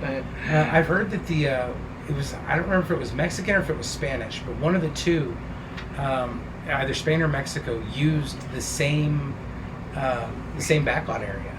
Yes, I heard about this. And it's supposed to be like the far superior film. Yeah, that's amazing. Yeah. But yeah, the Spanish-speaking Dracula is supposed to be the better of the two. Yeah. I heard about that on a podcast, guys. Poor Bela, though, man. That dude had so many problems. Well, he made some bad decisions. I mean, Ed Wood notwithstanding. Yeah. He died halfway through the making of Plan 9, and half those shots are like the producer's nephew or some shit. Ridiculous. But no, I mean, stuff like that, man. Like that's what interests me about art is that. I think it was from that film Basquiat that we were talking about earlier, that somebody says your true audience isn't actually born until about 100 years after you die. Yeah. So I'm really interested in what am I living for? If you're very lucky, I mean that's that's this weird thing that I have to deal with in my life, dude. Yeah. I don't have the greatest self-esteem in the world, and I have to deal with the fact that my work's in museums and is international. Yeah. My page is struck, man. Now I got to focus on how good's my paragraph going to be? You know what I mean? What am I going to do next? And so I've got these crazy ideas of what's coming next. So, for starters, with the skateboard stuff, that's getting weirder and wilder. I don't know when it's all going to happen, but. A skateboard that I just shipped out went to a rather famous horror celebrity. Nice. Which I'll wait for him to get it and make the announcement himself before I announce who it is. If you see the skateboard, you'll probably have a pretty good idea of who it is. But there's a lot of doors opening up with the horror industry and the con scene. And so I'll probably start trying to do some cons. I'm not going to make any huge promises, but I'll probably try to do some various Twin Peaks themes and some sci-fi and horror themes for those, and probably do some live painting on the road as well. Which, come see me do live painting sometime. It's a lot more interesting than it sounds. But then from there, I'm looking at trying to get into some installation work. I've been in talks with actually Pikes Peak Community College. Yeah. We've been in talks for a while now, but they've had construction issues going on, and then, well, the Black Plague descended. Yeah. So that fucked everybody. The plague is never a convenient thing. Yeah. As it turns out. I mean, beyond the fact that people are really getting sick and dying. I mean, beyond that, yeah, it totally fucked up the show schedule. Yeah, I know. God. I didn't get to tour this summer. Right. I had one date, and then I was probably going to get a couple more. It was going to be a great tour. Dude, I'll have to tell you what my tour was supposed to be like for this summer that got canceled. I'll have to tell you off camera or off mic, but needless to say, I had a lot of dates in LA that got canceled, and I am not pleased. But it is what it is. Safety first. Absolutely. I mean, it's better that we have some lean months than put people in danger. That's bunker down in the studio and get the work done. None of that. I fucking hope to God we have a better handle on this by the time these go out, because it's going to be a month or two. I mean, but it doesn't seem that way. After the reopening, I'm sure we're going to see a huge spike, and it's unfortunate, but at this point in time, if you're not willing to listen to what the CDC says, I mean, you're listening to some crazy person on YouTube over the Centers for Disease Control. Yeah. I mean, it don't even have to become a political issue. No, that's just stupid. You're taking the words of some people like us over... Don't take medical advice from us. Right. I'm not a doctor, but I'll take a look at it. That does not equal sound medical advice, guys. My expertise begins and ends with, was this joke funny? Right. That's it. Right. Did I paint you cool? If I didn't, then I screwed up. That's the limit of that. I paint human anatomy sometimes. It doesn't mean I'm an expert in it. Yeah. So, but I mean, simple stuff like that, like, if you're not willing to listen to experts, right. Real experts, genuine bona fide experts, who went to school and have the consensus of their peers, right? And we see the way other countries are dealing with the problem, and they're not having the spikes that we're having. So I mean, it's a cause and effect thing. Yeah. But when the galleries are up and running again, my next idea is for a large, fairly interactive installation piece. Cool. It's gonna be a little spooky. Yeah. It deals with. Side note: if you have pictures of old pictures that Grandma left in when she died, and they're just hanging out in your closet, and you don't want them, send them my way. Especially if they're just random people and you don't know who the hell they are, because that's the stuff I'm looking for. So. I don't want to go too much into the idea of the show because it would give away the ghost. Right. But that cartoon Coco? Nope. Oh, dude. Okay. So it's like a Disney Pixar flick, and it's all about the. Yes, I do. Yes, I do. Yeah. So, I we live out here in the West. I'm from Texas originally, so. While I'm not Mexican, I'm half native. So I mean, Mexican culture is something that I'm definitely interested in. Yeah. So my whole life, I knew the basic stuff that you learn in Spanish class. Day of the Dead is, you set out a plate for dinner and you party with your dead relatives. Yeah. End of story, right? Yeah. What I didn't know was that if your family doesn't put your photograph on the altar, you fucking cease to exist in the afterlife. What? Right? There's a kids movie about this, dude. That's crazy. It's terrifying. I was in tears. Yeah. So this to me was very, very heavy information. And the first thing that went to my mind was, remember that scene in Beetlejuice where they go to the social worker's office for the dead? Yeah. And they're just waiting there. Right, and they roll up that curtain and all the souls of people who've been exorcised were just hanging there in limbo. Yeah. I think that's what the tradition says happens to you if your people don't put your picture up on the altar. Well, that's fucking awful. Dude, there is no horror movie in the world that's more terrifying than that idea. You know what's crazy? So, I grew up in Latin America. I was around for Dia de los Muertos. I don't think Mexico's its own beast, right? They take things a lot farther. But Dia de los Muertos is a thing in Ecuador, and I kind of thought it was lame. Yeah, I asked some Brazilian folks about it, and they were like, it's whatever. Yeah, like, it's you not a eat big some deal. shitty cookies and drink some shitty juice and visit graves, except when you're not from there and your family doesn't come from there, you don't have no graves to visit, so you just hang out in your house and are bored because all of your friends are Right. Well, at the graveyard. Can't I hang out with your auntie? Yeah. But, no, so anyway, I watched that movie, and it was, like, terrifying as shit, right? And so I a lot of times when I'm looking for inspiration or I can't come up with a cool idea, I'll hit the antique malls. Yeah. And I don't know what it is about the energy of old things. I'm not a witchy person. I'm actually very logical and, you know, that sort of thing. But sometimes when I hit the antique malls, I'll notice there'll be like a box of old photographs in the corner of a booth, and it's like, who the hell throws away an old photo? And then it's the dawning realization of, oh shit, that's those people. Right. That's the people who've been forgotten. So I started gathering these photographs up, Yeah. and I'm going to build a very large, interactive, potentially summoning demons sort of large-scale art installation. Oh man! Look, I don't want to have to fight a demon. Here's the thing. Okay, first off, it probably won't happen in 2020, so a demon probably won't happen. Okay, so I showed the plans to somebody, and she was a little bit on the witchy side, and she looked at my numbers for my dimensions of things that I was building, and she's like, is there any particular reason it all comes out to 666s and 777s? And I'm like, it wasn't meant to be like that. Whoops.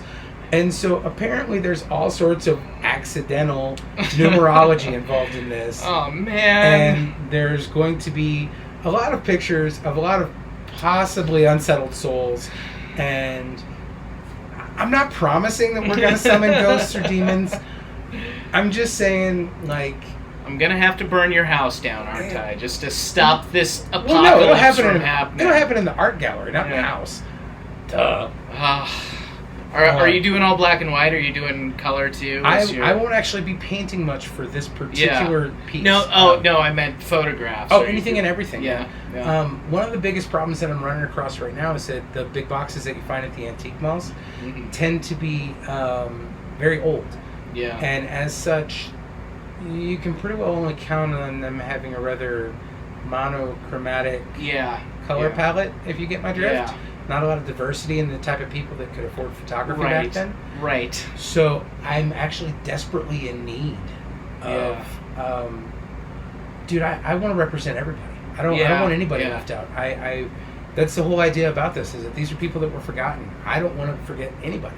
Right. So LGBTQ plus, people of color, anything like that is interesting. Not a lot of pictures of lesbian couples in the 1840s. And, you'd be surprised. But I found some pictures that were definitely suspicious. But, anyhow, so the basic idea is just to remember these spirits that have, and I'm not a spiritual person, but just if this shit's real, these people are out there floating in the void somewhere, and that terrifies the hell out of me. And I would want somebody to do that for me. Yeah. And if they can't be remembered in their lives, because I don't know any of their names. Right. So if they can't be remembered in life, well, they can be immortalized as a piece of art. Right. And, as long as people actually value art, they'll be around. And that's important to me.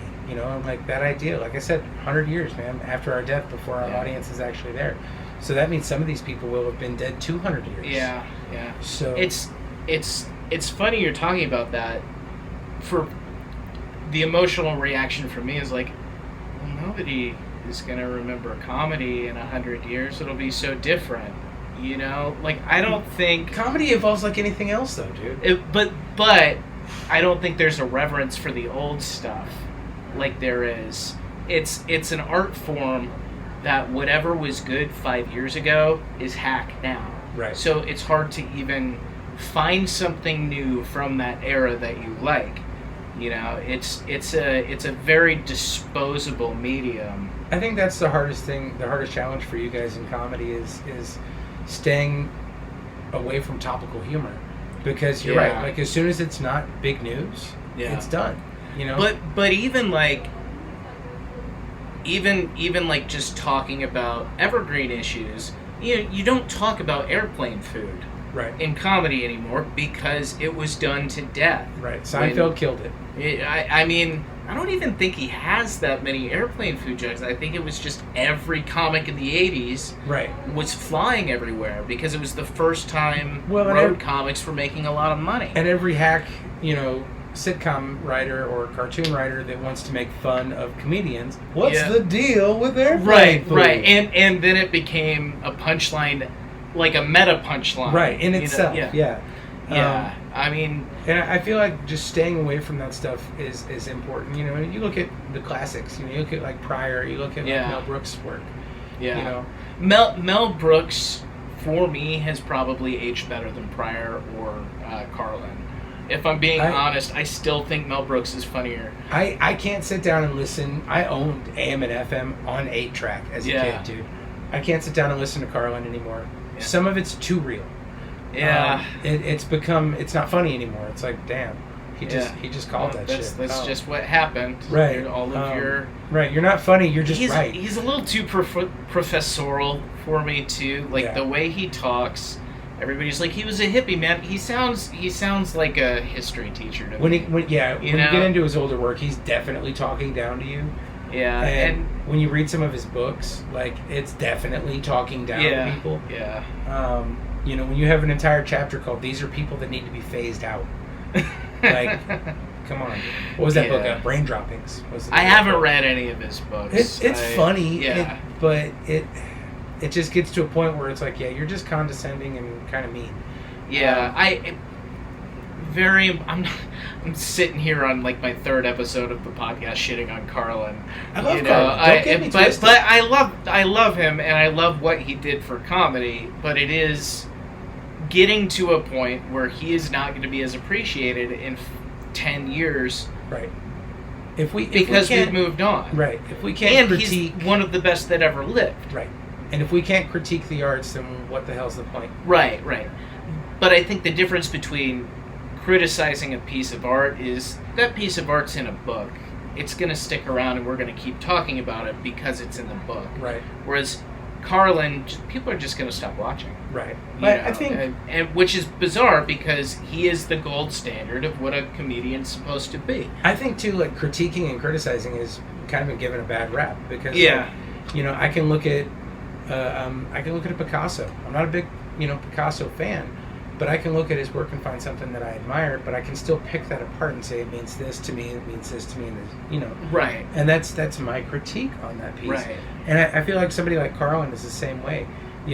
I mean, shit, then you get into like Pryor. Yeah. For all of the problems that dude had, he was a fucking genius. Like then you start reading into like the backstory on like the work he did with Mel Brooks. Yeah. Like. Yeah. Well, and he was such a liability. He couldn't be in Blazing Saddles. Well, which made it a completely different movie that was still amazing. Well, he was mainly a writing influence on Blazing Saddles. I think he was still too green, and the producers didn't want to cast him. The story I've heard is Part 1. The crack incident where he like literally caught himself on fire. Yeah. That happened the night before shooting on History of the World Part 1. Gregory Hines, when you watch the opening scenes of that, that's literally his audition that you're watching. Wow. And that was somebody Madeline Kahn brought in. I've got the whole Mel Brooks collection on Blu-ray. Oh, nice. I may have to steal that on my way out. Oh, dude. Yeah, totally borrow it. But yeah, like... but what I find amazing about, like, Pryor is that, most people would automatically default to thinking, oh, well, he had to have written Cleveland on Little's part. Fuck no, man. Pryor focused on Mongo. Yeah. And Alex Karras's character is arguably the best in the entire film. Yeah. Who punches a fucking horse? Like, Pryor wrote these lines for him that were just, like, incredible. Yeah. And, there was so much of what Mongo was all about. Mongo only game in Bond life. Like, the most profound statement in the entire fucking film. But no, Mel Brooks is a genius, and when it comes to even his less satirical work, when you get into like oh gosh, I can't think of the name of it. It's the comedian couple that's trying to flee from Nazi Germany. It's in the Blu-ray set. You have to watch it. Shit. I don't think I've actually seen that. Hold on. Talk to the people for a second. I'll be right back. Oh, God. I got to talk to the people. This is filler. This is filler. We do need to start wrapping up soon, though, because I think my dinner already got ordered. It's going to be cold. Be okay. To be or not to be? To be or not to be. No, I haven't seen that one. It's a very serious... sorry if I'm away from my... No, you're okay. It's almost a very serious film. And I think it just shows his range. Yeah. Well, I mean, I'm sure you know this. He produced The Elephant Man. Yeah. You know, yeah. he wasn't just about one thing. He was the only person that believed in David Lynch back then, and he had seen the work that Lynch had done, you know, in like his student work and things like that. Yeah. He believed in Lynch, and he went to bat for him with the studios for The Elephant Man. And Criterion Collection just picked that shit up. Oh, that's cool. And it's arguably one of the best films that's ever been made, you know. And Lynch is another one that doesn't get enough credit, and he's a big influence in my work too, because he's a painter first and a filmmaker second. Yeah. And which his films are kind of like paintings. They are. They really, really are. And what's really fun is watching his influences come out. So like Francis Bacon comes out a lot, and the cat that did Nighthawks at the Diner, Hopper. Edward Hopper. Oh, okay. So, especially within like Twin Peaks, you'll see a lot of references to Hopper, and that sometimes direct, like they recreated it. Oh, wow. Lynch will go down as the greatest artist of our time. But yeah, he's a genius. Yeah, he's an interesting dude. I hope to meet him. We have to freaking start wrapping up. I do want to talk about one more thing. Yeah. We've kind of danced around business. A little of business. But I do want to try to talk to that. Yeah. To everybody about that, because it's gauche. And I think we got to discuss industry standards, guys. Yeah, we're going to get taken advantage of if we don't. Yeah, it's something that people are afraid to talk about, and I think it's important that artists have open communication about it, you know. So what I do want to talk about, like, ethos when it comes to commerce and art, because we're both punk rock kids.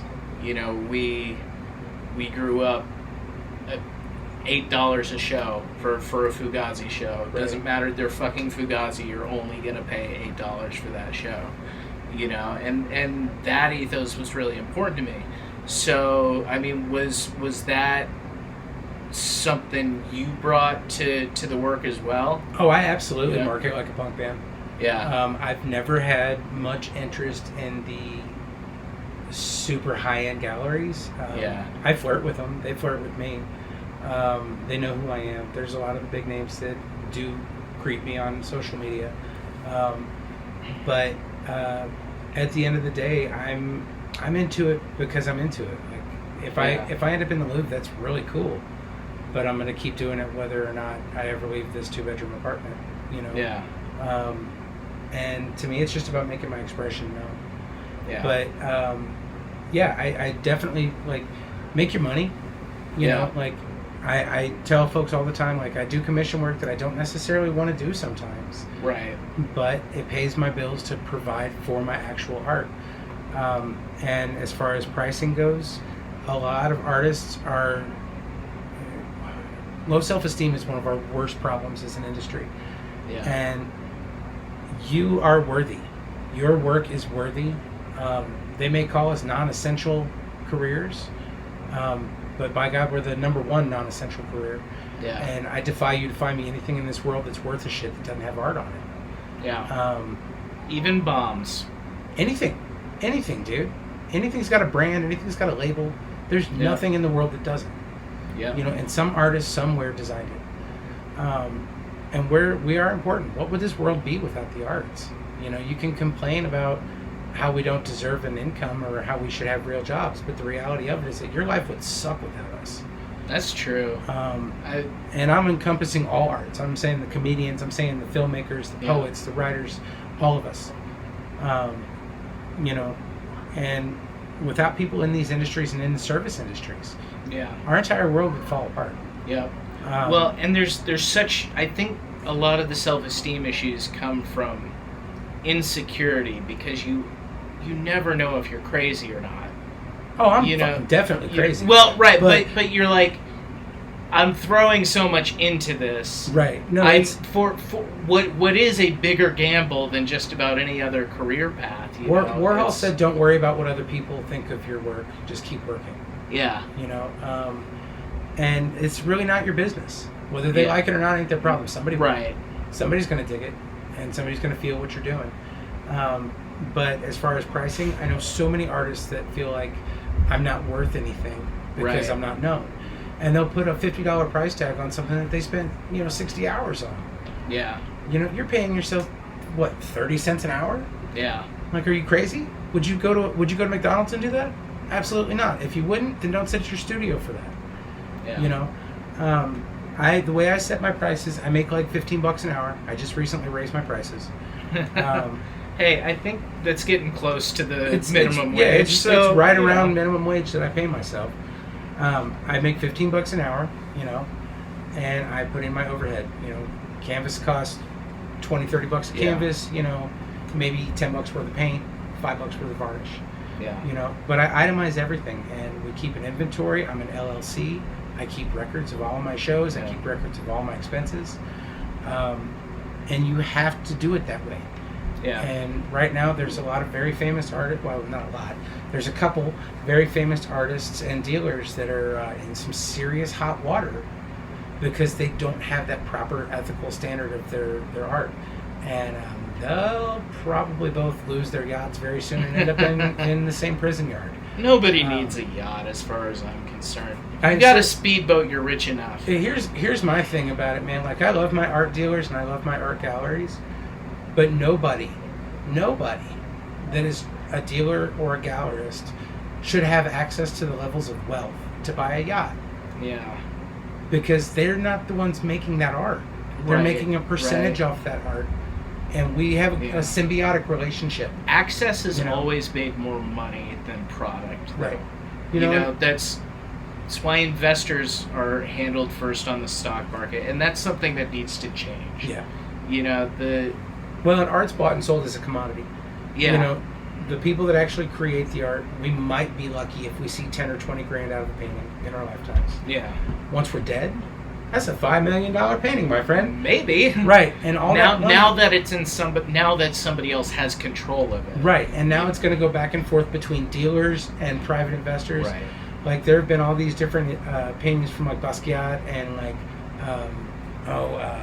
Mark Rothko's another one, where they'll sell for like $50 million and then just disappear. You'll never see it again. Yeah. And it's disappeared into a safe somewhere in like Russia or Georgia. Yeah. And it's just gone. It's crazy. It's like, it's the weirdest thing. Is it just some sick power fantasy to take beauty out of the world? I think it's got to have something to do with just status. Or is it? Well, there's also tax shelter bullshit involved, right? There's a cool documentary on this, actually. It was BBC that made it, and I think it's just called The Most Expensive Paintings in the World. Yeah. And they talk about like these, like when the USSR fell, a lot of people ended up with like exorbitant amounts of money, like unheard of, obscene amounts of money. Right. And so it's like a trading card, I guess. They buy them for hundreds of millions of dollars. Right. We never know who the people are either. They always send a representative to the auctions. Yeah, there's some fucking oligarchs in there's something involved in it. There's Western Russia. Something very weird about it. People from like some random businessman from Dubai shows up and drops $500 million at one auction. But the artists never see a damn dime of that. That goes back and forth between gallerists and dealers and private investors. And that's not cool. And we've got a unique opportunity right now because this COVID thing killed a lot of galleries. So we can either look at it as something that's going to completely fuck our careers up, or we can take advantage of the situation and we can start self-marketing and self-promoting. Yeah. And that's, I think, where it's at, man. I make t-shirts, I do prints, I do social media presence. I do live painting events. I show work in bars. Yeah. I show work in coffee shops. No, it was so much fun doing the Bar K open mic when your stuff was up in there. Dude. You know, it was so much fun because I'd tell people, that's my friend Tim. He drew that. Or he painted it's little dots, man. If you don't buy it, I'm going to fucking roast the shit out of you. You know, awesome. It was fun having your stuff up in there. And, you know, that's what I love about this town, man. Like, people always talk about how the art scene sucks here. And the art scene, kind of think it does, but it's getting better. It depends on where you go, man. Like, if you go to the galleries that are popular, yeah, the art scene sucks here. Yeah. It's paintings at Pikes Peak, it's Elks, and that's about it. It's Colorado art. It's tourist stuff. Yeah. But if you find those seedy places and you find those downtown spots where the people are hanging out, yeah, that's where you'll find some of the most breathtaking art in the entire world. And I'm going to throw some of my friends out on blast right now, and I don't even give a fuck, because y'all need to go check them out. So, like, Jinxie Poppet, she's a local artist here, and I fully expect her to be international in the next couple years if she's not. And I am proud to say that I was at one of her very first shows. Yeah, she's awesome. Lots of BDSM inspired stuff. Yeah, we've got like Dawn E, who is unquestionably one of the best portrait artists I've ever seen. We've got like photographers like Tony Graham. Yeah. This town has got some incredible talent. We've got an incredible music scene. Yeah. It's just nobody's making any money. Well, you just got to go to the part of Colorado Springs that isn't one of the most desirable places in the world to live, or whatever that stupid poll said. And then the cool there, it's. I lived here. I was stationed here, you know, when I was in the Army, and I lived here for 5 years, and had no idea what cool stuff was going on in my town. Yeah, it's very much under the surface. I got here and immediately started going to Denver. Yeah, I do a lot of work in Denver. I love my Denver art scene. They've given me some incredible opportunities, but I don't have to deal with I-25 traffic. Yeah, and I'm 6 minutes from Gallery Below. Yeah, sitting here in my living room. You know, I'm 8 minutes from anything in downtown. Every coffee bar, every hip spot to go, like every venue, anything is literally within 10 minutes of me. Yeah, and I can skate or walk or bike to most of them. You know? And that's something that isn't afforded elsewhere, and that's something that, as posh and hipster as Denver has gotten, that's something that they can't necessarily say for themselves, that they've got a cool underground scene anymore. Right. You know, they used to. Yeah, I mean, their comedy scene's pretty hot. Their comedy scene's hot, but I can't speak to the rest of it. The counterculture is good there. Yeah. But most of the good venues, same story as everywhere else, are starting to shut her up. Yeah. You know, Cabal Gallery, I did a great show there. Mar is a fabulous artist and was a fabulous gallerist, and like, they made me feel so at home and so welcome. But they're one that got hit with this too, you know. And a lot of the cool places, as Denver continues to get more populated and more gentrified, the cooler places are just shutting down. Yeah. And I mean, you gotta hope they'll be back. We're a migrant creature. Yeah. Artists are we're just going to keep moving to where it's cheaper to live. Yeah.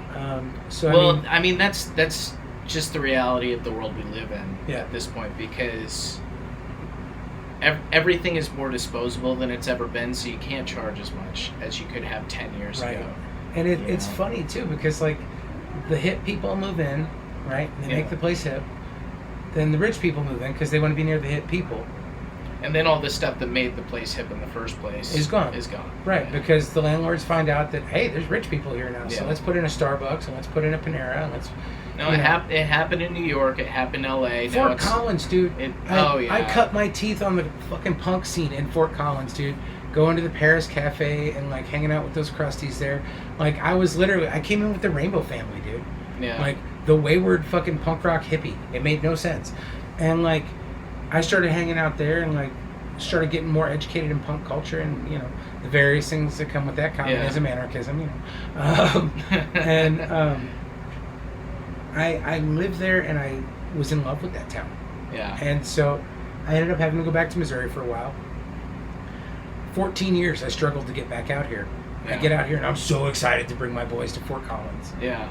And I'm like, no. I used to play hand drums right here.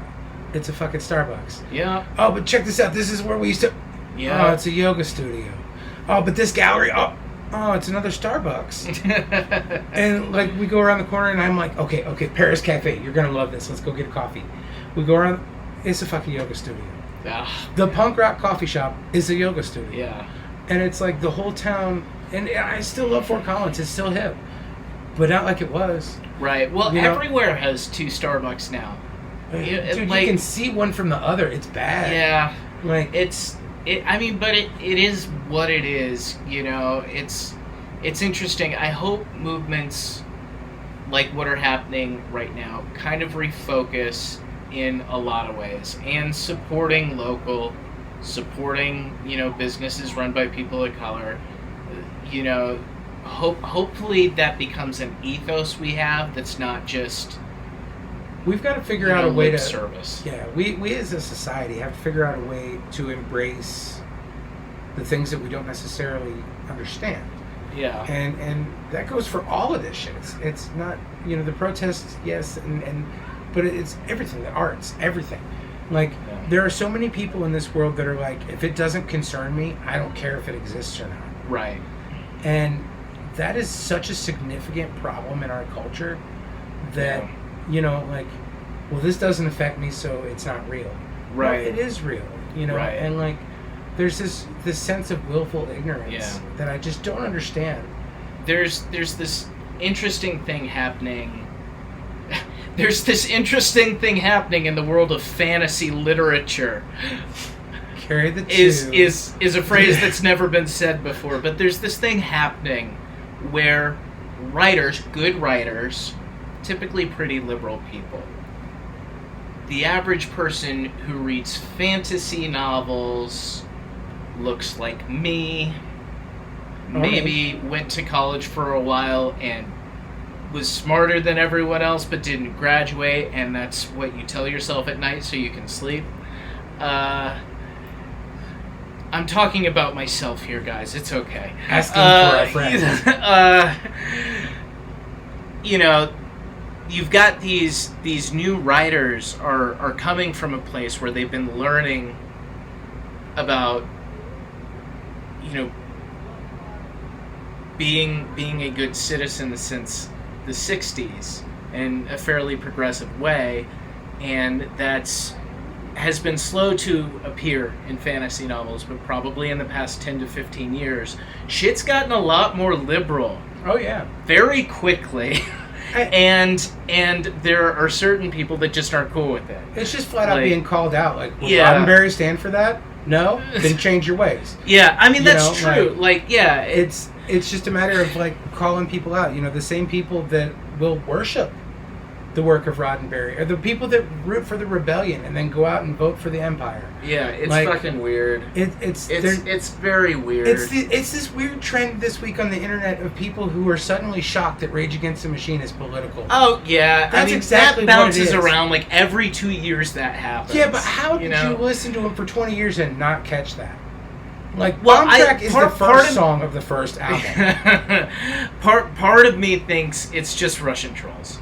It's just fucking Russian trolls, and they start this shit, and then we talk about it. I sure hope so, because the reality of it is, if people are half as dumb as you think they are, multiply that times 50, and then we might be coming close to almost half as dumb as they are. Yeah, God knows. I've been arguing online too much lately. I mean, if you were there 5 Rage Against the Machine albums? Something like that? Yeah. If you've listened to all of them, and you don't understand that you are listening to at least a socialist and at most a communist. Not a socialist, definitely a communist. If you haven't picked up on that. Yeah. If you have looked at Tom Morello's Twitter ever.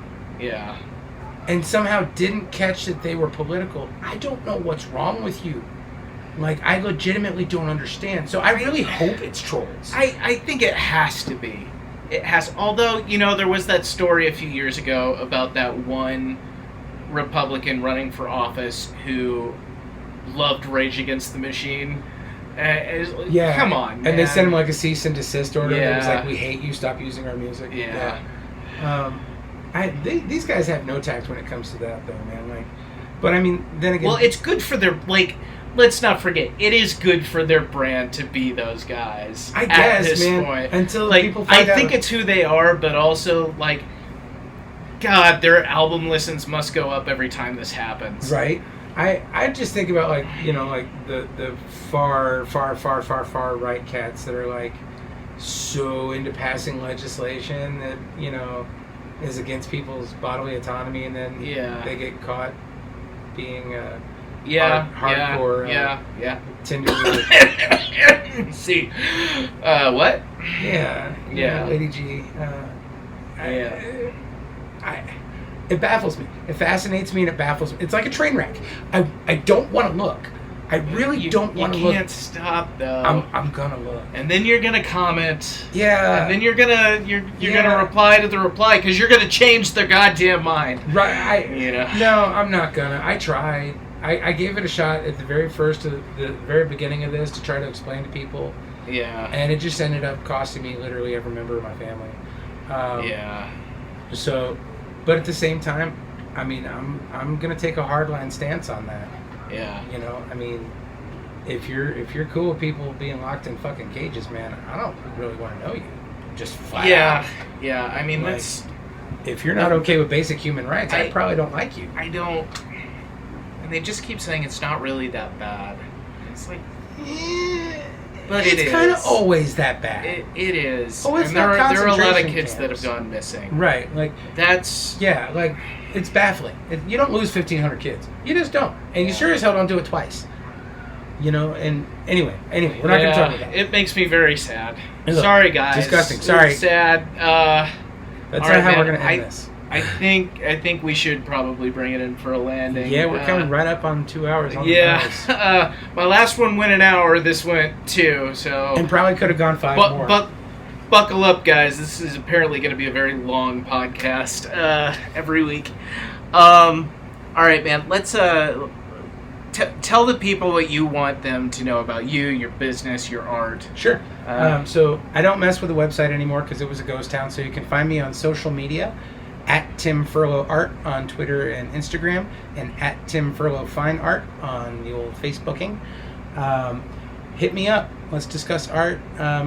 Any galleries that are interested in doing shows, I'm always up to talk to you.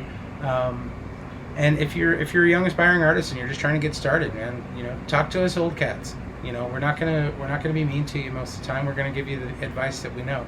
Unless you're bad. Yeah, unless you suck, and in which case we're gonna come up with a really diplomatic way of saying, I mean, maybe fast food ain't so bad.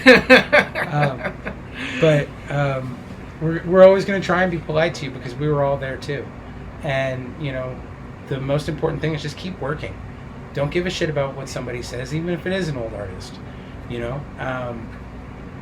Don't listen, because there's always the chance that they just don't get it, and the person that will get it is going to get it in a big way, and they're going to love it. And you owe it to yourself and to that person. To hell with what the naysayer has to say about it. Just make your art for you, and somebody out there is going to love it. Yeah. All right, guys. That's it for Mindful of Madness. I'll do I did my plugs at the beginning, I'm sure. Thanks for listening to me ramble for 2 hours. Tim Furlow, everybody. Learn his name because he's going to be. You're not going to be able to afford his art soon. It'll be great.